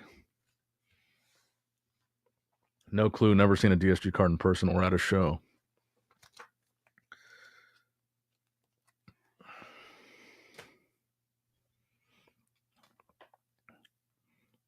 Well, that's what I said in my initial response email in January to DSG. I said, "Look, that's my issue. I never signed for anything. I need proof of delivery, and there is none." I request before I message DSG, and I'm going on a little bit of a rant here, but I am opening these boxes pretty quick. We've only been live for like an hour and a half, but before I even emailed DSG, I first took it up with FedEx, and I requested proof of delivery from them, and never got anything. And they said take it up with the sender. It might have been returned to sender. We don't know. And I said, well, you can't send me proof of delivery. Like, you can't send me where I signed for it. You can't send, because typically FedEx will post a picture. Like, my mailbox is down by the road, not up by my house. And I've got like a half a mile long driveway that goes down to the road through the woods. So if they leave it at my mailbox, they take a picture of it next to my mailbox. If they bring it up to my front porch in my house, they take a picture of it at my house. If it's something that I have to sign for, they usually take a picture of me holding it, and then there's like a little digital picture of my signature. I got none of that. So I took that up with FedEx, and they basically said, you're going to have to reach out to the sender because we don't know. And I reached out to the sender, DSG, and they basically said, you're going to have to take it up with FedEx.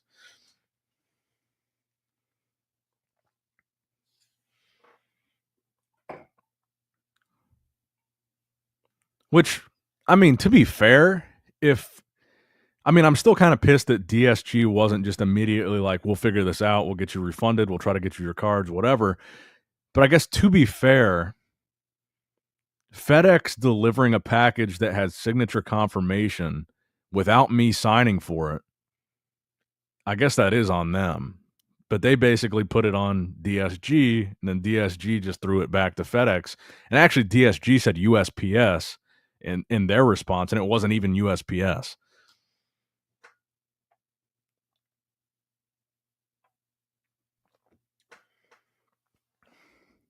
Kobe says on February 17th, somebody sold a raw Chris Bumstead auto on eBay. So mine weren't raw. So I sent them to DSG. They got graded. The order got done. And then they sent it back, and that's where it got lost.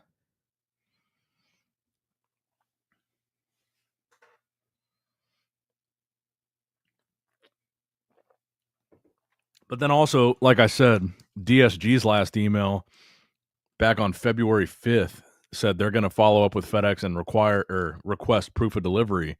And then I never heard anything else from DSG.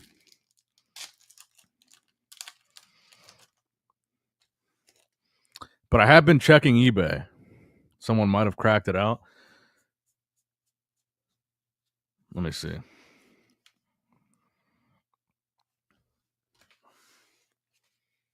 I should have. One thing I never do that some people do is I should have filmed myself packing them and sending them. I know a lot of people do this. I'll show you guys what my order was, and then I'll try to pull up the eBay.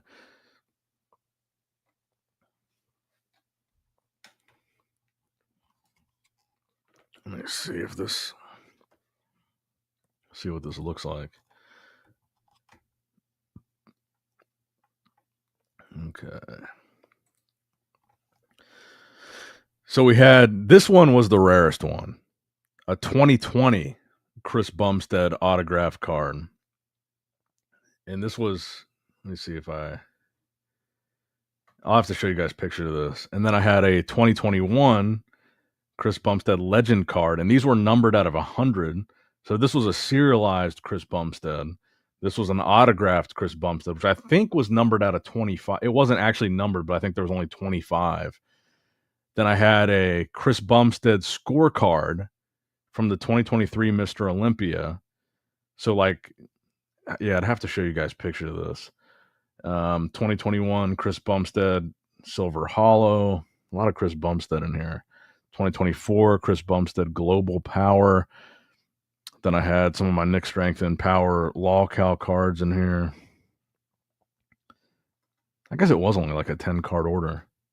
Let me see if I can pull it up on eBay what Kobe's talking about here.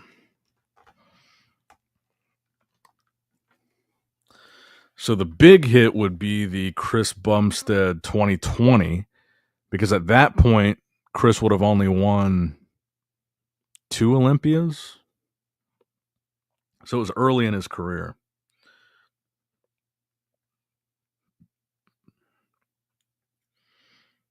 Chris Bumstead.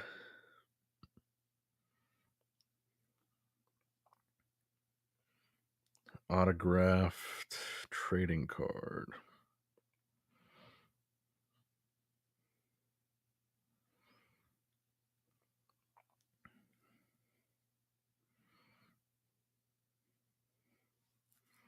Okay, so it was not that one. If you're talking about the February 17th one. It was not this one.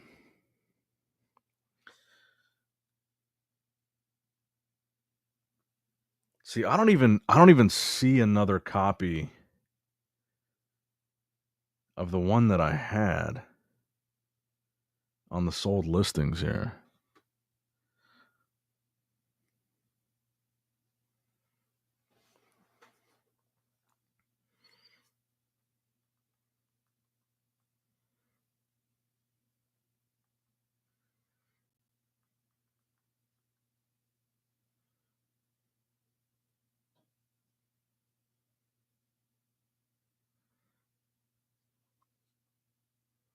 I'm sorry for the dead air. I'm just searching here.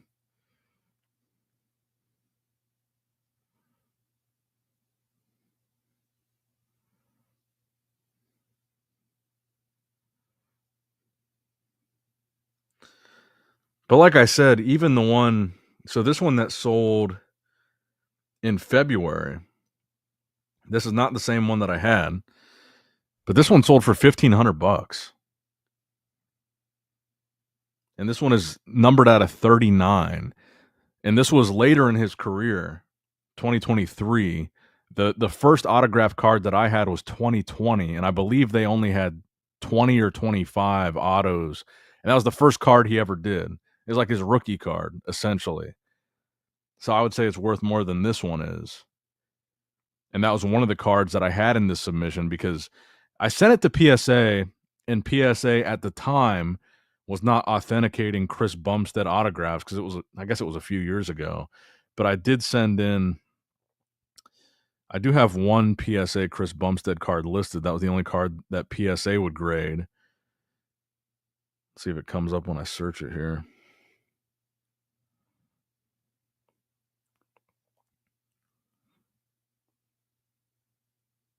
Yeah, this is the one that I have listed, this PSA 10, and this is another newer one. I mean, this is 2023. But anyway, you guys get the point. I just want those cards. So that's the thing, DJ, is like when I look at my DSG account and I go to my orders, none of them have, like, they don't give me serial numbers on the website of what they look like in the slabs. I know the order was finished, they're graded, they're authenticated, but there's no, like, there's nothing that has what the serial numbers is or what the serial numbers are.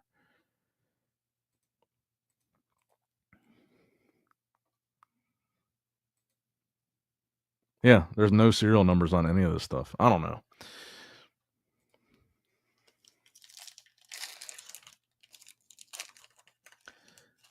No crazy pulls yet. I'll show you in a second here what we got. Bulk up in Bigfoot. I feel like the rest of this box is going to end up being bunk.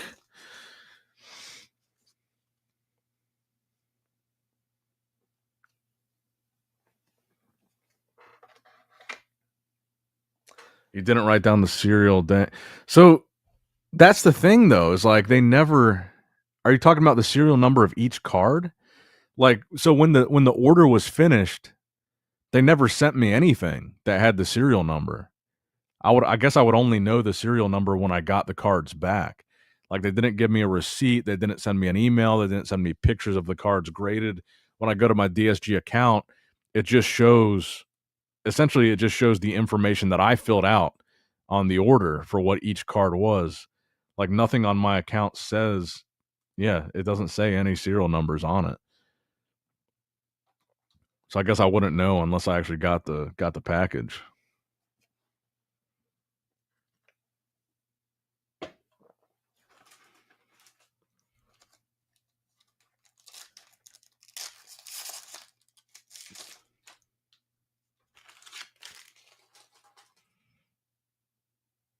Oh, right. The serial number, yeah, of the car. Gotcha.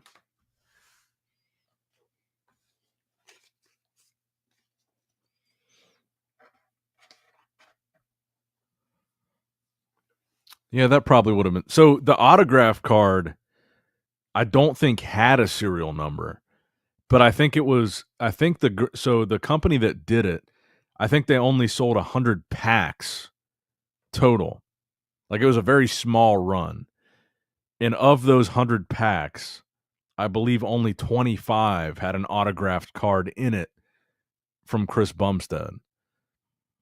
So it wasn't actually serialized, but the other one, the legend card or the gold card, was not autographed, but was serialized.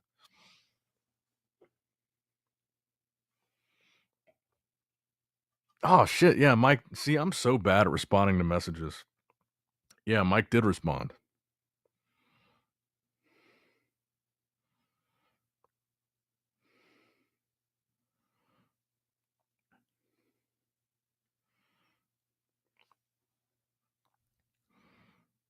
Mr. Mikey. Oh, it's not. Is it focusing? He said, "Hey man," I said, "Yo, bro, long time no talk. If I sent you a booster box, would you sign it for me?" He said, "Hey man, hope you've been well. And New Year's good so far. And of course, yeah. How do you want to do it? Just want to send me a box and I sign it and then send it back." So he said, "Yeah," but I never responded. But he did respond. So shout out to Mikey. I will be sending Mike a box to sign. But he did not respond at 3 a.m. He responded the next day. All right, DJ, I got to get ready to stream in a bit, playing RoboCop Rogue City. Stop in if you're still up next. Yeah, for sure. Definitely check out his stream if you guys are still up after this is over. Time for another 2 a.m. text tonight.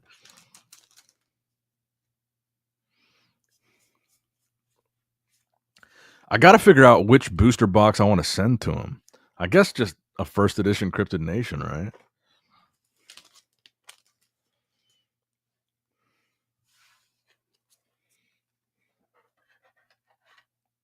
I'll text him right now.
Sorry, I'm texting Mike right now.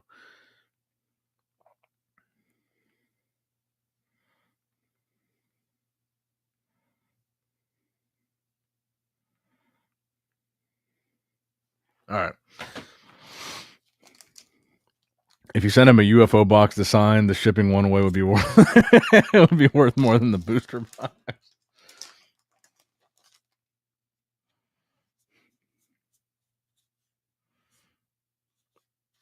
I should ask him his thoughts on the new Metazoo, but I don't want to bother him too much. since I've only talked to Mike one time in 2025 and it was at 3 a.m. And now the second time I've texted him, it's 2 a.m. We'll see if he responds tonight, though.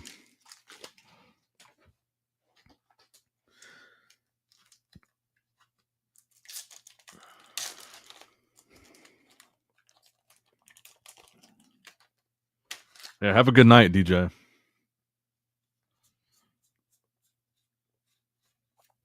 Man, it is kind of rough pulling these hits so early in the box.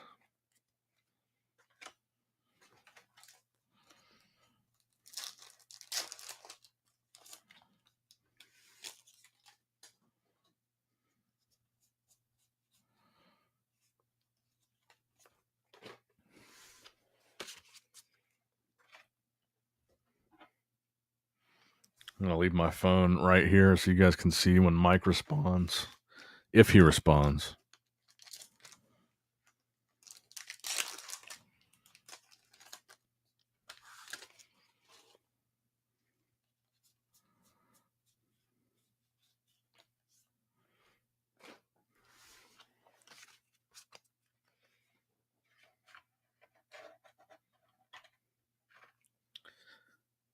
I would like to have like one of these boxes sealed, signed by Charlie, and then one of the OG Metazoo Kickstarter or first edition signed by Mike.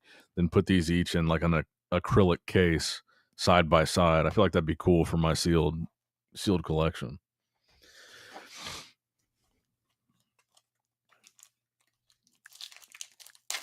Well, the good thing is, Kobe, if we don't get a hidden rare tonight, that means we're going to be doing more streams until we get one. But then the bad news will be that we're not getting a hidden rare.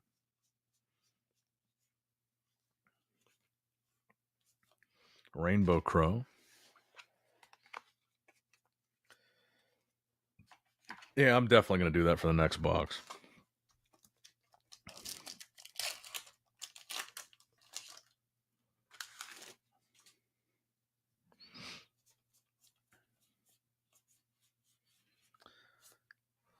But I mean, I guess you still have the element of surprise if you do get a hidden rare, because I guess it could be anywhere in the box, but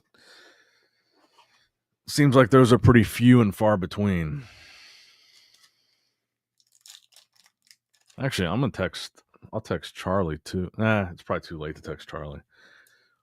Charlie's got a family, he's got kids. Me and Mike, we're both degenerates. He's up late at night too. I'm not going to text Charlie at 1 in the morning.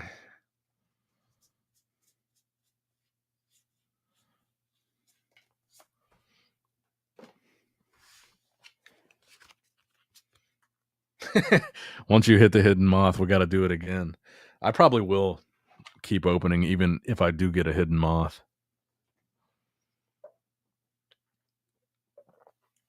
I'm telling you guys, man, I'm getting inspired though, seeing, especially on the Metazoo Marketplace Facebook page.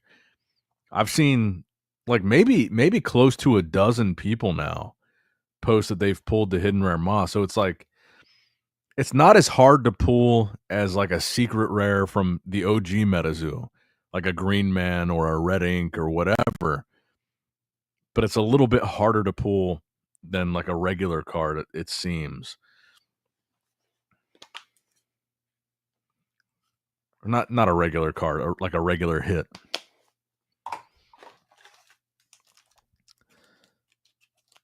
But certainly, seeing how many people have pulled it already, it doesn't seem impossible.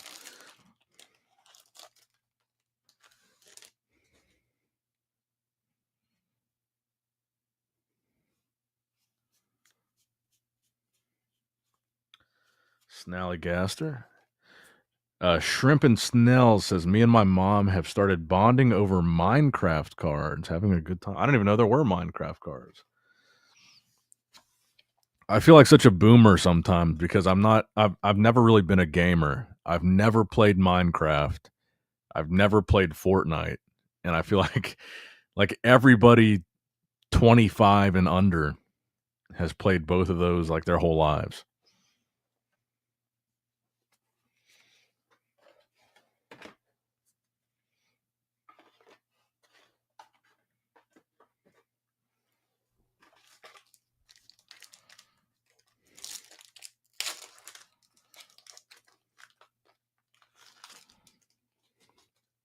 You're 35.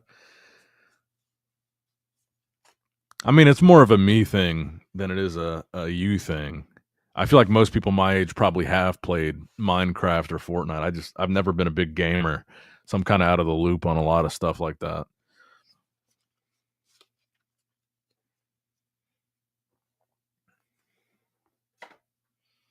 Oh, shit, that was tonight, wasn't it?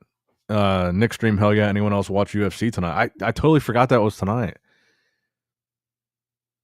Go ahead and spoil the results for us. Let's see. It's 3:14 tonight, right? Oh, Volkanovski won.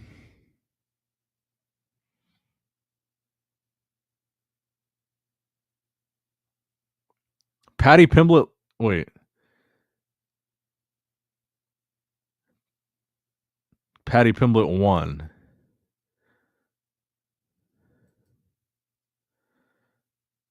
Bryce Mitchell lost.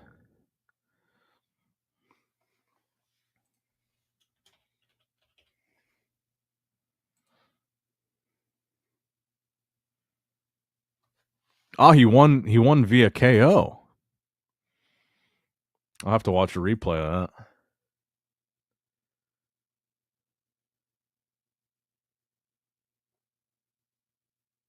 that. That's exactly what I was just thinking, Mothhawk. If I go as hard as Karomi, I'll pull multiple hidden rare moss. Whereas, I opened 50 boxes of Karomi and didn't pull one secret rare.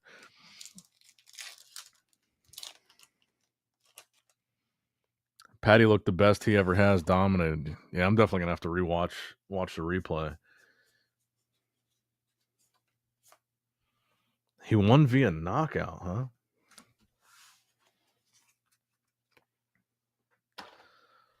Let's see if there's already a replay on YouTube.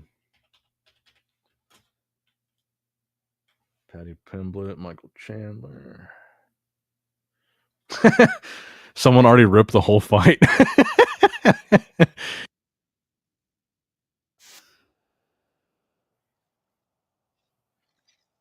Hell no.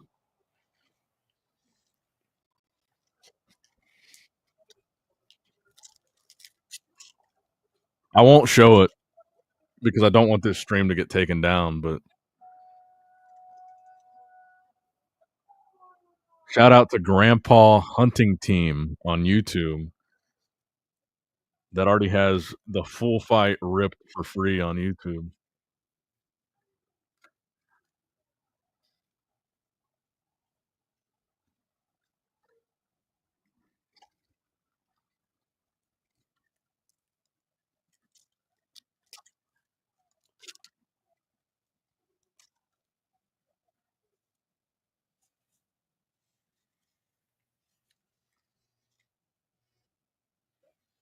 See, it's always the scratches on the Mothman are always right there below the foot and the print line at the top. Man, that's such a shame.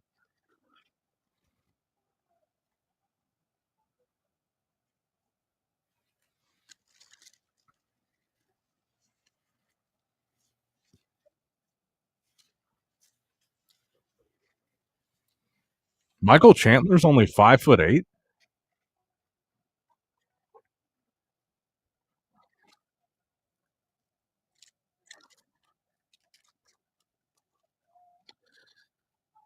All right, let's skip to the knockout here. This thing's 17 minutes long.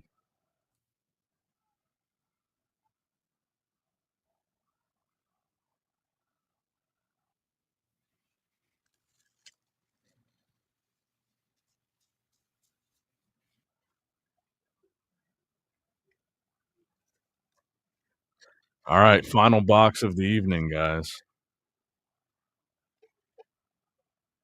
And Patty looks like seconds away from. Was that a knockout or a TKO? It looks like it's going to be a TKO.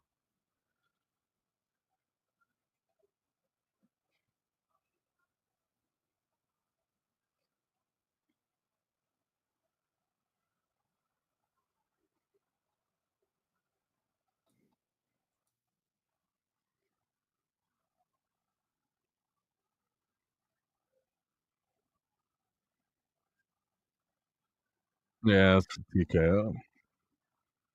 Nice.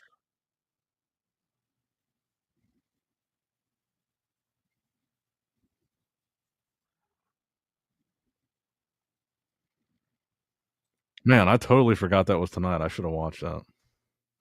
All right. Hopefully, we got some heat out of this final box. Let's see. What do we get tonight so far? So out of 3 boxes, we got all these Mothman, which I would love to grade, but it's just not going to happen. Hodag, another Hodag. We need to put this in a card saver.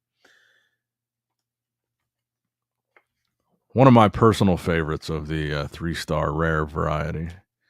My first ever Lady Luck. Go ahead and put Ziz here in a card saver. My least favorite, Snallygaster. We're not even going to put you in a card saver, you pussy. Phoenix, my first time pulling this card. Beautiful card. And a nice Quetz. Now, hopefully, we've got some magical heat in the final box of the evening. I believe I paid a 107 for these boxes. 107 each.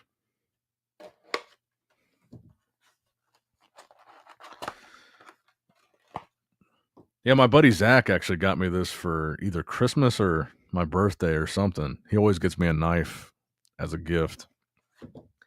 I do love my knives.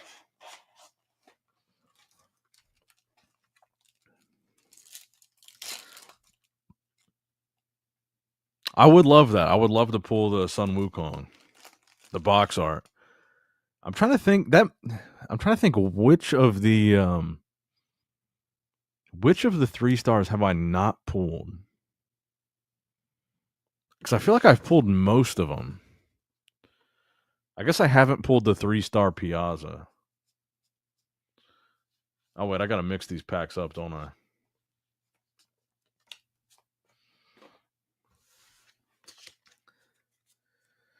Thanks for reminding me, Shrimpy. All right.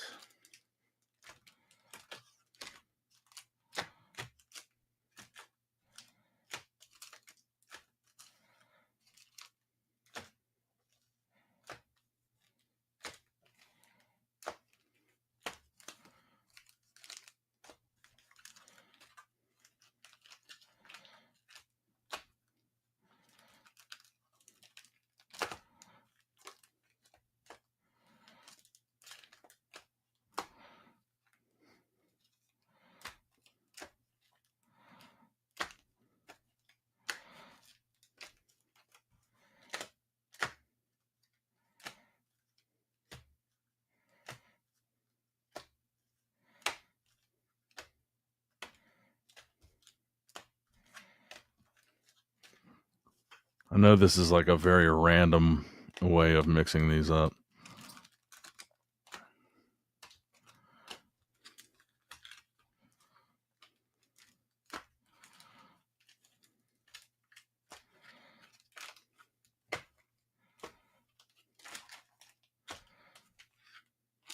That should be good though.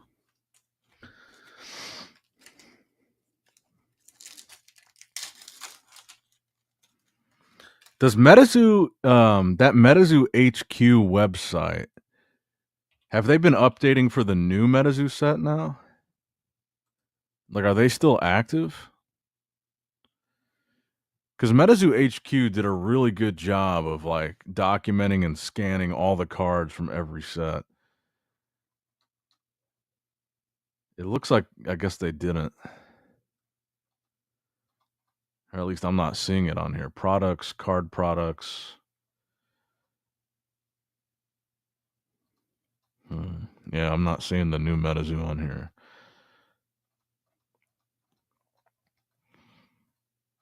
Oh, that's a shame. Is there like a new Metazoo website that like documents all this stuff? Because Metazoo HQ was fantastic with this.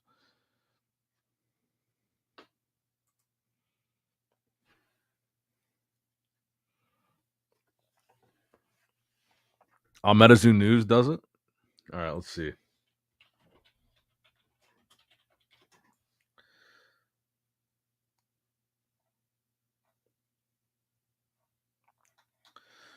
Why is Metazoo News not? Is it metazoonews.com? Oh, there it goes. Okay. Card database. Okay, cool. Yeah. Okay, they do have it.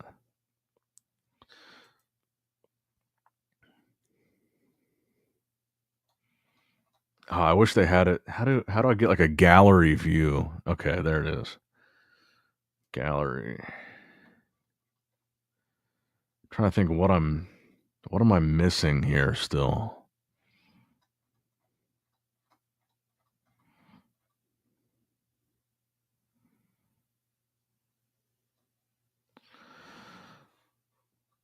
So of the hidden rares, I've never pulled any of those. There's a Mothman, a Bigfoot, Piazza Bird, Sun Wukong. I have pulled of the alt arts. I've pulled Monkey Mirage. I've pulled the Quetzalcoatlus. I pulled the other Sun Wukong, not the box art one. I've pulled the Ding Bell. I've pulled the Sword. I've pulled Lady Luck. I've pulled Chupacabra. I've pulled the Phoenix. I've pulled Trample. I have not pulled. Okay, I've pulled Hodag. I've pulled Mothman. I've pulled Snally. I've pulled Ziz. I've not pulled. So, what we're looking for out of this box, I've not pulled a Rainbow Crow alt art. I have not pulled a Dragon of Oconto Falls alt art. I have not pulled the Bigfoot alt art. I have not pulled the Basilisk. I've not pulled the Groot Slang. And I have not pulled the Piazza Bird, as well as the Sun Wukong. So there are a few that I haven't pulled yet.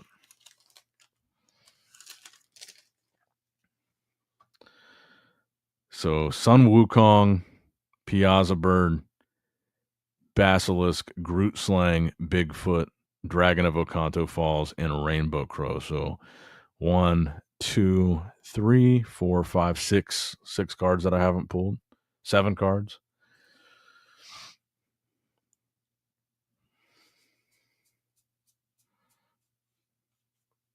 And another Mothman Hollow with big old scratches on there. I don't even know why I'm sleeving these up at this point. They're damaged right out of the pack. What's the sleeve gonna do?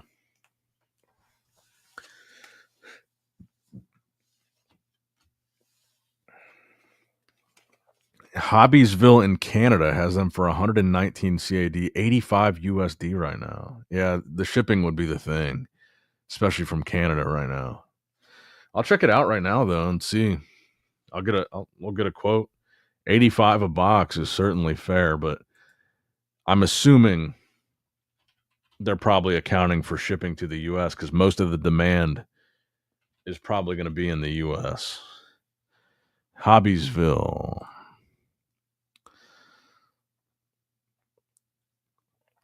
I wonder if they have sealed cases here. 85 a box is pretty fair though. Metazoo.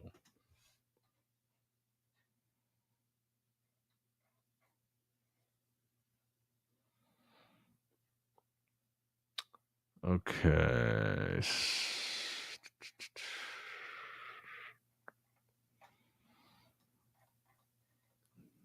I'll get you guys a quote right now. I'll add a couple boxes to my cart and see what the shipping says. Metazoo first edition Kickstarter token sheet. What the fuck is that?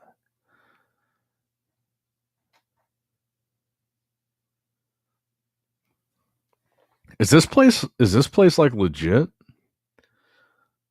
They've got some pretty good prices on here. First edition booster box for 127 bucks of the OG Metazoo.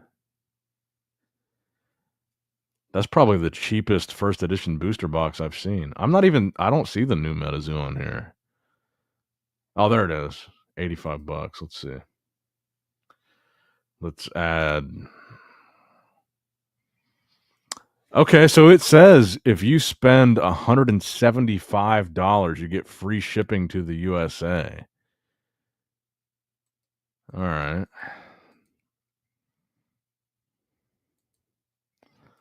Let's do 6 boxes.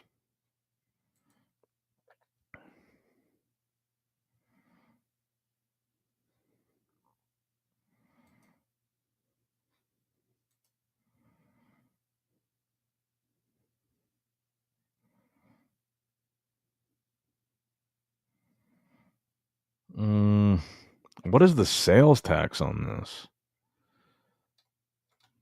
6 boxes, it says $5.22. That math doesn't seem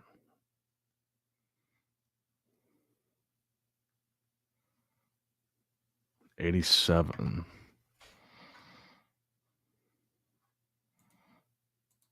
Let's see.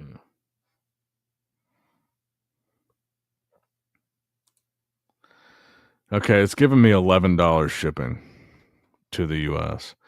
So yeah, if you guys are looking for, I'm not gonna buy these boxes, but if you guys are looking for less than $100 Metazoo 2.0 booster boxes, Hobbiesville does have them. They're $87 a box. Shipping to me for 6 boxes would be $11. And I'm assuming if you live in Canada, it's probably less, but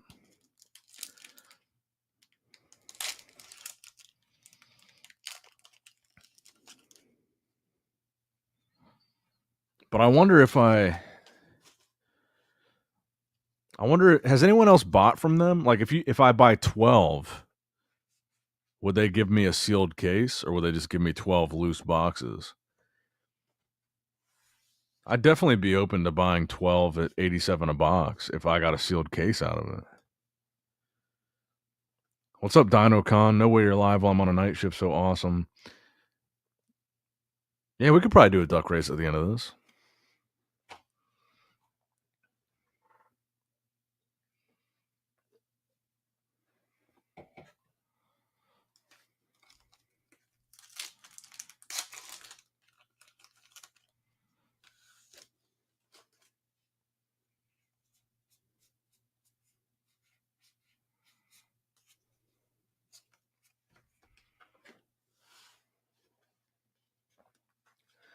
Steve says they are legit. I've spent thousands with them. When CN1 was released, the spell books came damaged, and the owner called and changed them for booster boxes. Nice. So, Steve, I guess you wouldn't really know for sure, but if I bought 12, do you think it'd be a sealed case? Like, have you bought that number of anything from them where it would be a sealed case and it came as a sealed case? Some of these prices are weird, though. Metazoo Nightfall booster box, $247. Oh, out of stocks. They must have ran out of it probably when it was worth that.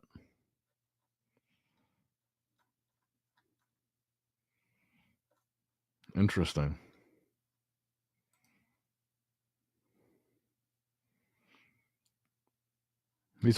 Some of these prices are pretty fair though.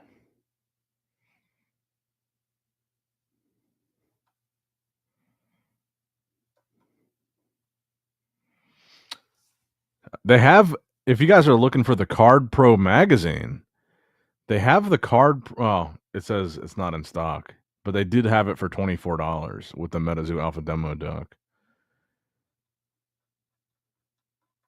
Yeah, I'll have to keep this place like on my saved, one of the saved people I'll buy from.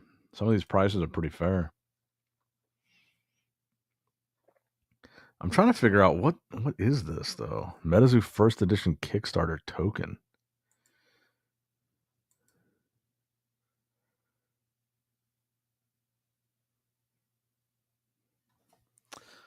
Like, can you guys? Let me see if you guys can see this. Like, what even is this? Hold on. All right. How do I make this bigger?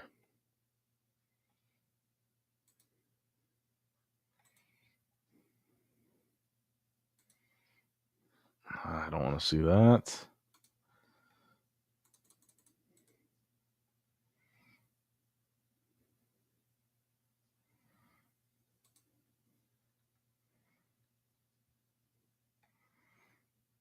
Like, what even is this? I don't know why this stuff is coming up.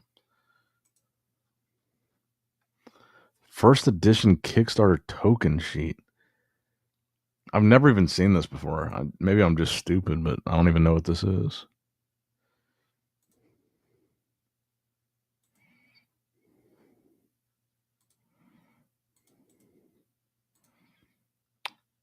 Okay, why?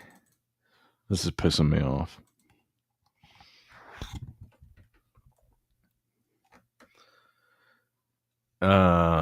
From the Kickstarter spellbook. LOL, I bought all the magazines.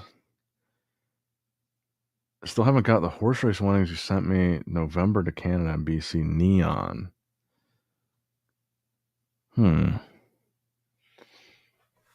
Neon. Let me see. It's possible I haven't sent it yet. I do have some packages over here. Would the name say Neon on it?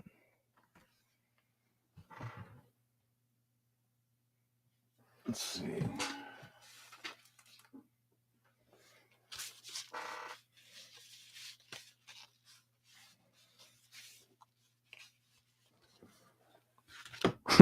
Shit, I just fucked up that camera. All right.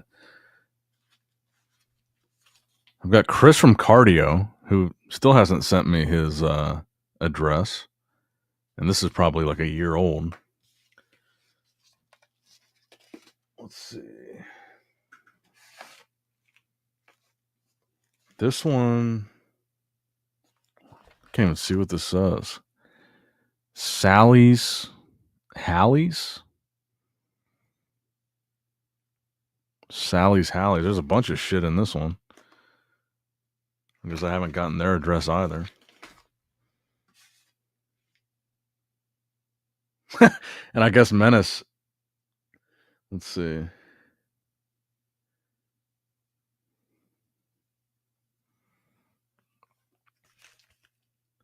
Oh, here's one that says Metazoo Menace on it. I'm not seeing a neon though.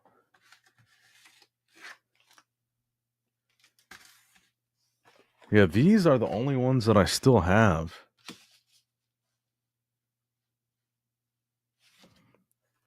So if you're any of these people, Sally's Hallies, I have Menace's address. I don't know why I haven't sent this yet, to be honest.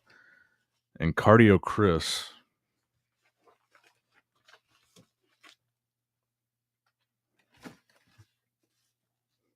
Let me see.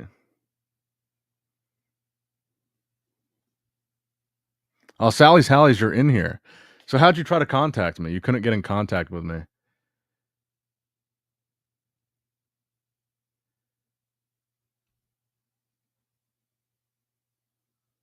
Did you try Instagram or email?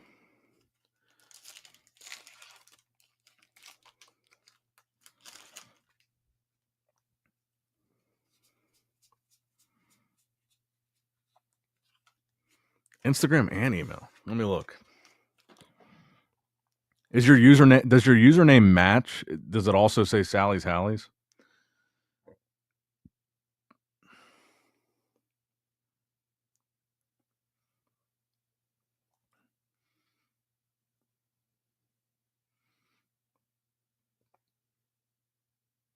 Because on Instagram, I'm not seeing anything.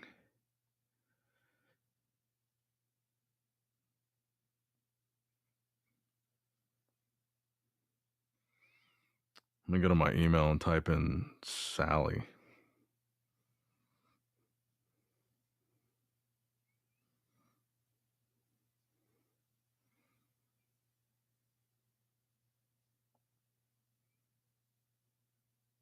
Okay, I don't have you on Instagram, but in my spam, you just verify this.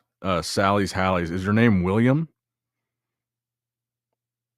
When I search Sally's, William comes up. So that must be you. Got you. But you don't. Your address is not in this email though.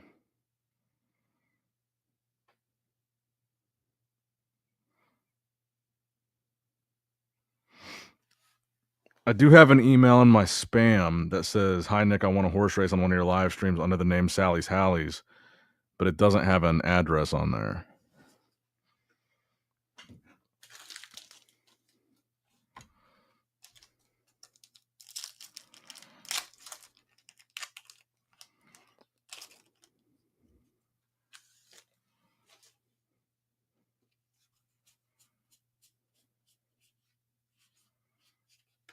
Phoenix in a van meter visitor.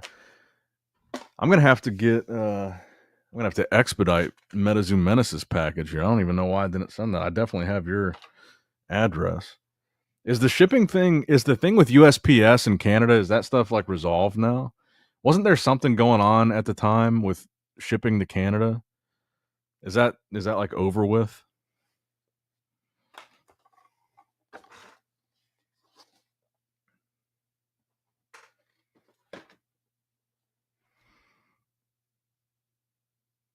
I'm international and wasn't sure if you're willing to ship it. Yeah, I'm definitely willing to ship it. I just need your address. Um, were you also in Canada? Yeah, I just have this one. I don't see anything on Instagram, but I do have this one email from you, but there's no address attached to it.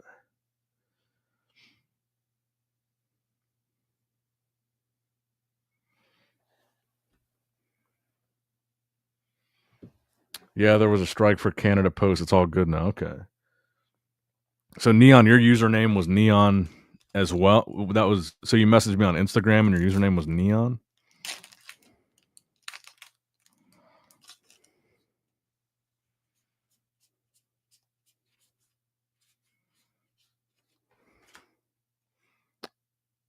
Oh, Australia. Okay. Yeah, fuck it, dude. I'll send it. I just need the address. I mean, I can't imagine it would be that crazy. It's only going to be a couple ounces. I guess we'll see, though. Let me look here.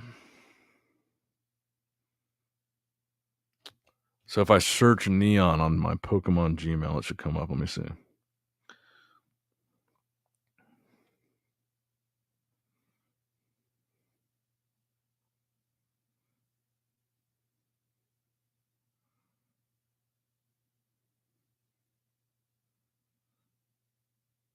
Neon.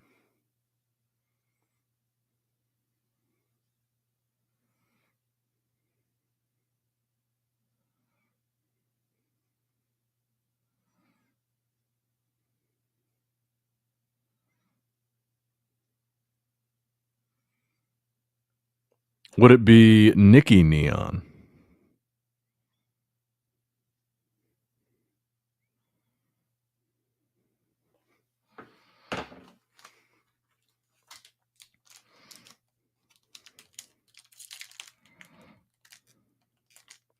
See, okay. I wonder if I set the Canada stuff. That's got to be it. I wonder if I set the Canada stuff to the side because of the. Now I'm remembering the strike thing. Maybe that's why I didn't ship Menaces yet. Neon. Okay, I do have your email. I got you, and it is a Canadian. I do have your address too. It's a Canadian address. I must have just waited. Let me see. Let me look in this other drawer here.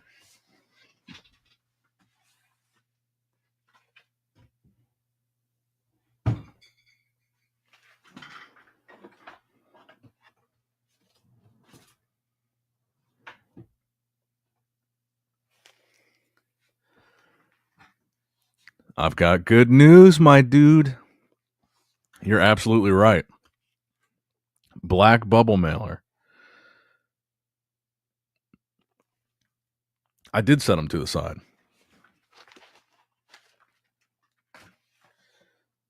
All right, so I need to ship. All right, let me not put these to the side.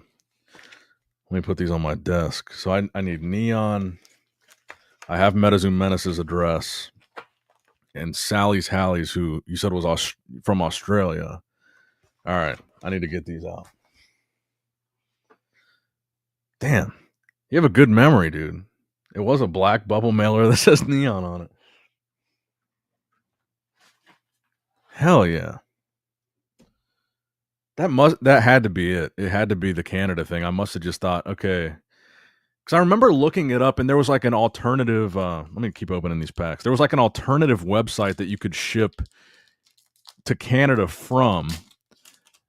And I ended up going to that website and I looked at the shipping rates and I was like, I'm just gonna wait until the USPS thing is resolved. And I guess I just never. There we go. Dragon of Oconto Falls, one of the ones I've never pulled yet. So I guess I must have just not done it. Hell yeah. So we're definitely checking some cards off the list. But I remember this whole strike thing, and I remember there was like an alternative website that you could ship through, and for whatever reason, when I looked it up, I was like, nah, I'm not going to ship through this website. I don't know if it was the price or if the website just seemed sketchy or whatever it was. They've been marinating in your precious presence.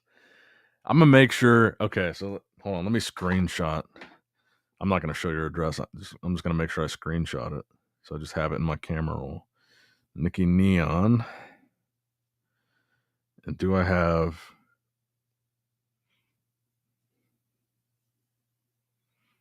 Okay, yeah, I still have Menace.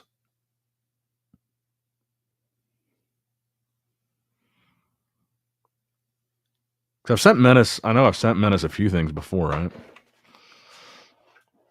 That's because I've still got your address in my DMs. And then Sally's Hallies, if you're still in here, just shoot me an email with your address.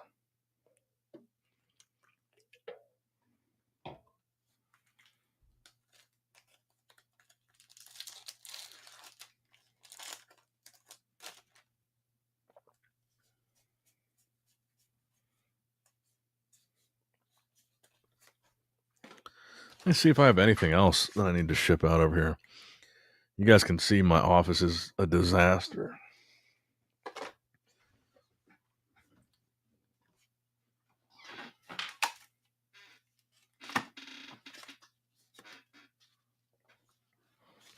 Cardio Chris. I still need to send these to PSA too. These are the golden Burger King Pokemon cards. So I've got a bunch of these. And now that PSA grades them, so I've got like a bunch of these in mailers sitting over here. I've got probably 20 of these golden Pokemon cards fresh out of the box that I need to send. Oh shit. Here's one. Meta Dave. I think he was in the last stream. I'm going to add of Alabama.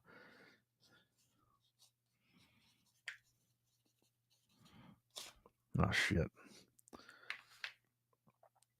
Meta Dave, if you watch this replay or if you're watching right now, shoot me your address. So I need Meta Dave. Cardio Chris, if you're watching this, even though I just talked to you a few days ago. Whatever this is, this doesn't feel like a slab. It actually feels like just maybe a loose promo card, maybe a signed card. Cardio Chris and Meta Dave, which I believe are both in the US. So we've got Neon, we've got Sally, we've got Menace. That should be it.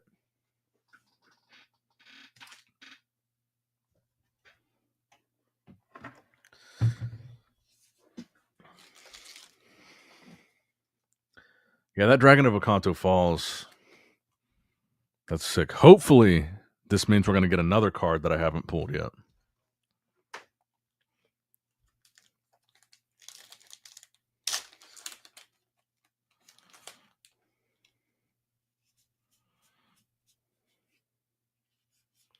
And Neon, you said, I think you said what was supposed to be in your. You got a good memory because you said, let me see here. I believe you said what was in it.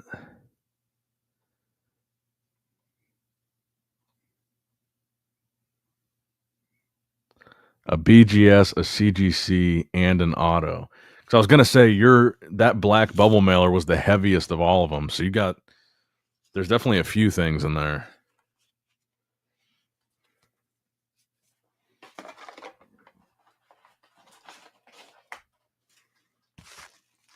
I mean, this thing is fat. There's definitely a few cards in there.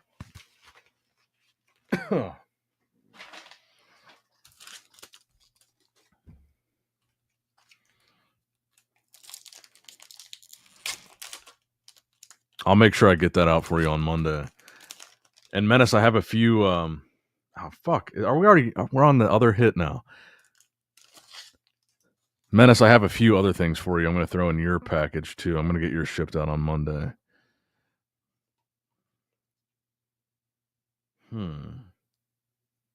That might be a super rare.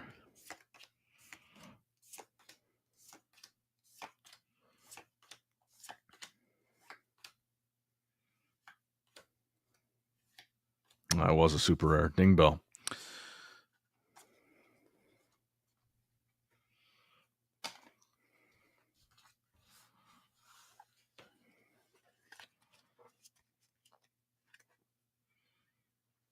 Oh shit, man, my bad. You should have shot me a follow-up email because it says that let me see, what was the date on that original email? It was like December. You should have just shot me a like an email every month until I sent it out because it says that email, yeah, December. Don't feel shy to send me a reminder because every once in a while I need a reminder. Especially with stuff like this. Like when I'm shipping out eBay stuff, at least my phone sends me the notification and sends me reminders to ship stuff out. But with stuff like this, sometimes I forget, especially with the Canada thing.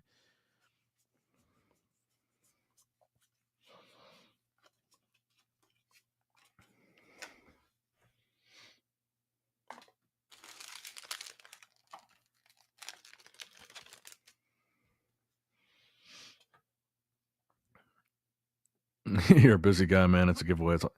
Yeah, but still, I feel bad now. That was a long time ago. Sometimes I just forget, though. You're gonna get. Don't worry, though. You're gonna get it. But if you were checking the mail every day, now I feel bad. I think what I should do. Yeah, I'm gonna throw in a couple little bonus things in your package too. I'll make it a surprise, though. I'm not gonna show you what it is.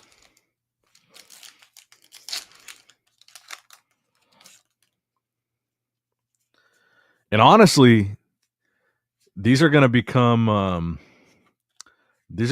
little bit more hard to get because I'm running out. I've given away so many of these slabs. I think I'm down to less than 10. I think I only have like 10 slabs left to give away. So, well, in addition to whatever's in these envelopes, but the slabs that I still have just in my drawer over here, I think I'm down to like 10.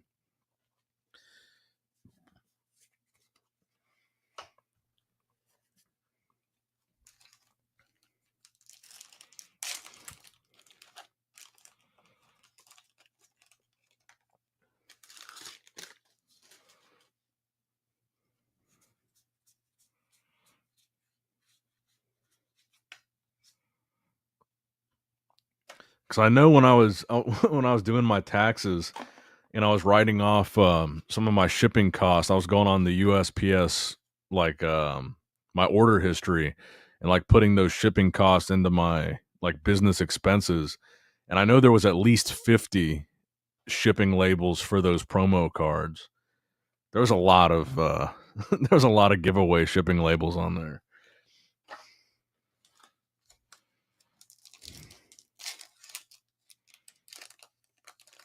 Oh hell yeah, man! I'm gonna throw in a little bonus for you too. I plan on keeping them. I have been on every live for years. I just lurk in the shadows. You even said that in your email too. My guy, I'm gonna hook you up with something.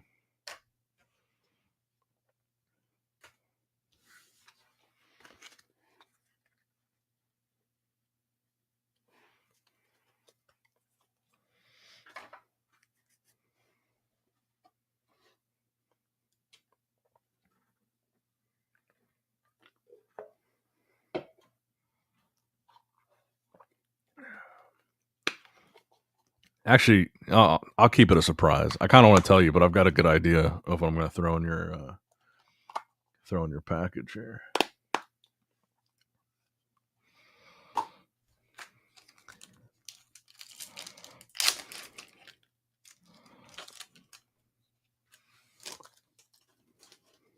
And I'm going to throw some in Menace's package, too.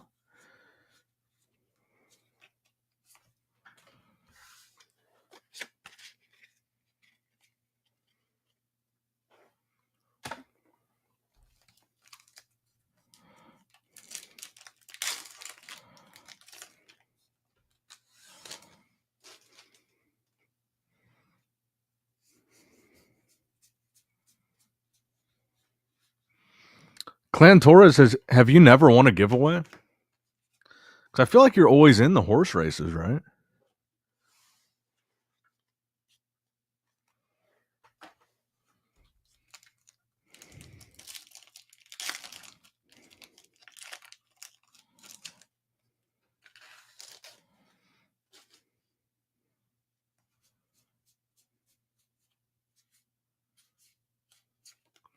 We should still have another hit in here, right?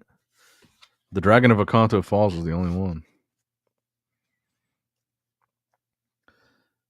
I'm calling the next hit in a Bigfoot pack. Meta Dave, have you sent me your address? You're one of the packages that I found sitting over here, Meta Dave. I don't know what's in it because it's probably been a while, but I've got a package here for Meta Dave. And I'm assuming I'm sending it to Alabama.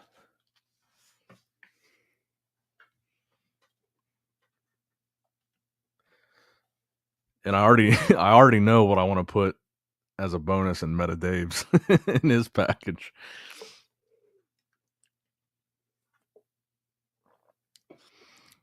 Yeah, dude. I just looked at my I just looked and I didn't see in my email anything from you. If you maybe let me see. Let me check my Instagram.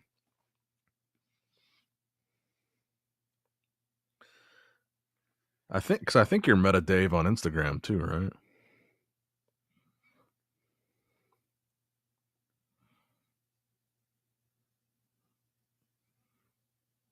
Unless I'm spelling it wrong, I don't see anything on Instagram either.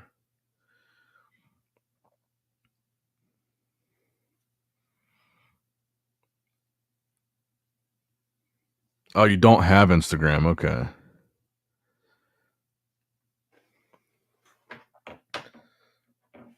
Well, however you want to get it to me, probably email is best. But I do have whatever this is. It's definitely a slab, at least one slab.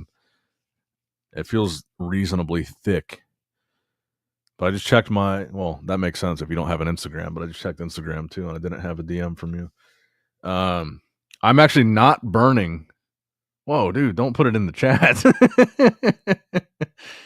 Is that your real address, dude?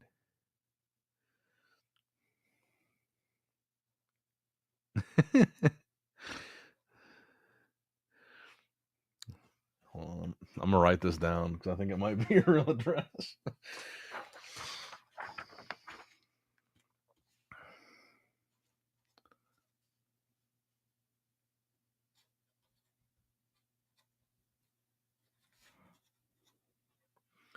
That's kind of baller to put that in the chat like that.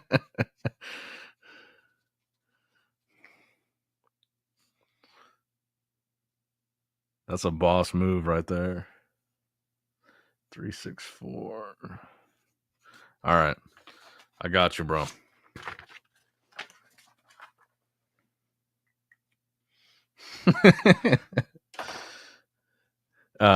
Ruben says Nick Pokemon trying to pump up value for his new investments in the new Metazoo TCG. I wonder if Nick Pokemon is part owner like his fellow podcaster Dan Ketchumall. I can assure you I'm not part owner. I have no stake in the new Metazoo. And the boxes that you see me opening are the only Metazoo that I own of the new Metazoo. And if my goal was to pump it up, I think I'm doing a very terrible job of that with how critical I've been of the quality of these cards. But no, I'm not a part owner. I'm not involved in any way, shape, or form.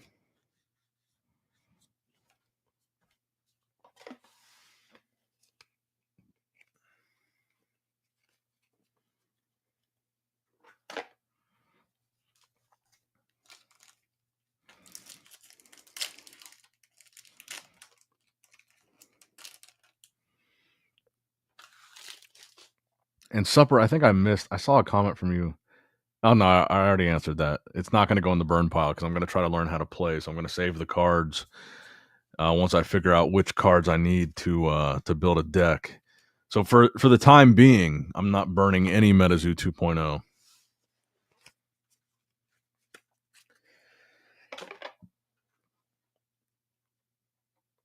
I see this guy negatively comment every Metazoo vid. Keep commenting, bro. Good algorithm fuel. But yeah, Meta Dave, Sally's Hallies, Metazoo Menace, and Neon. I'm going to make sure all these go out on Monday.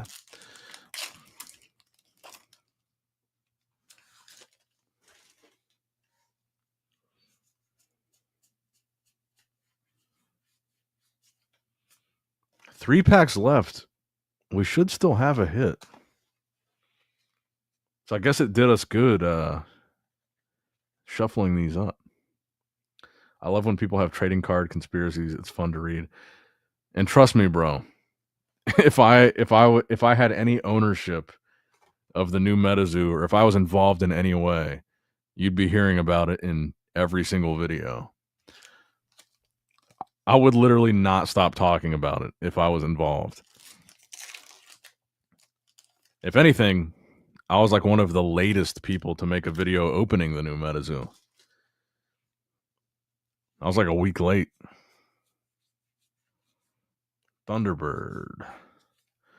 Hopefully we didn't get one of these rare boxes that only has one hit.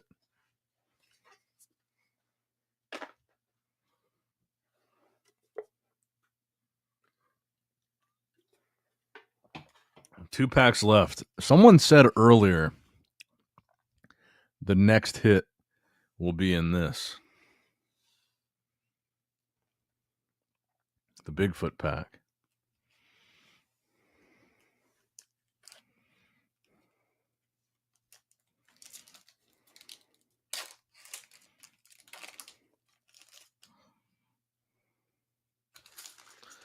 And maybe you're right, whoever said that. So far, your hits have been right side Wukong, left side Bigfoot. Well, I think whoever said that was right, because this one doesn't appear to have a hit. So unless we got a one-hit booster box, we're going to have some last pack magic tonight.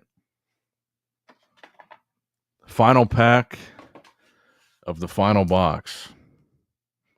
Bigfoot pack. And somebody called it.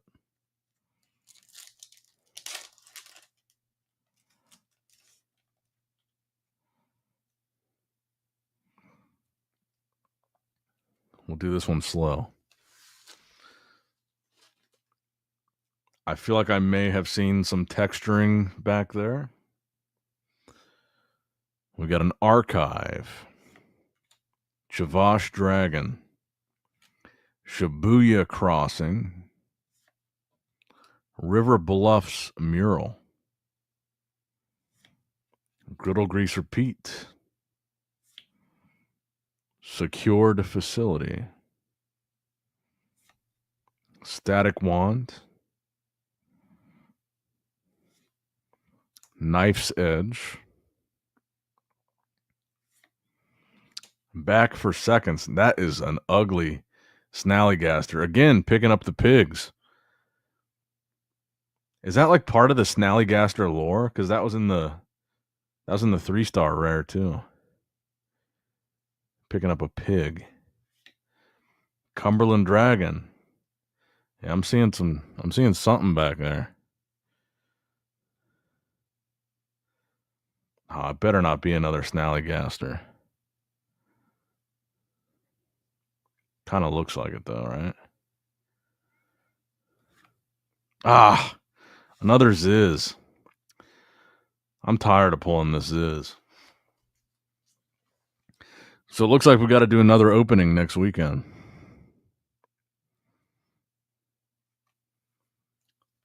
So we pulled the Dragon of Okanto Falls, so that means we're still missing. Let's go back to the list here. Did I close it?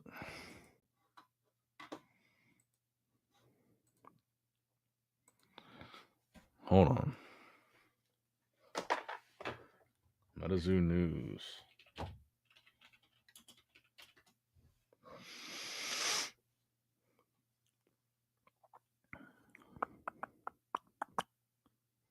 So I want to see what our chases are for next week.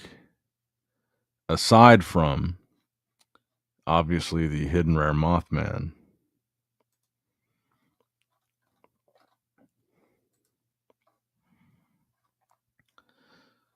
So of the alt arts, we are still missing Sun Wukong, the box art,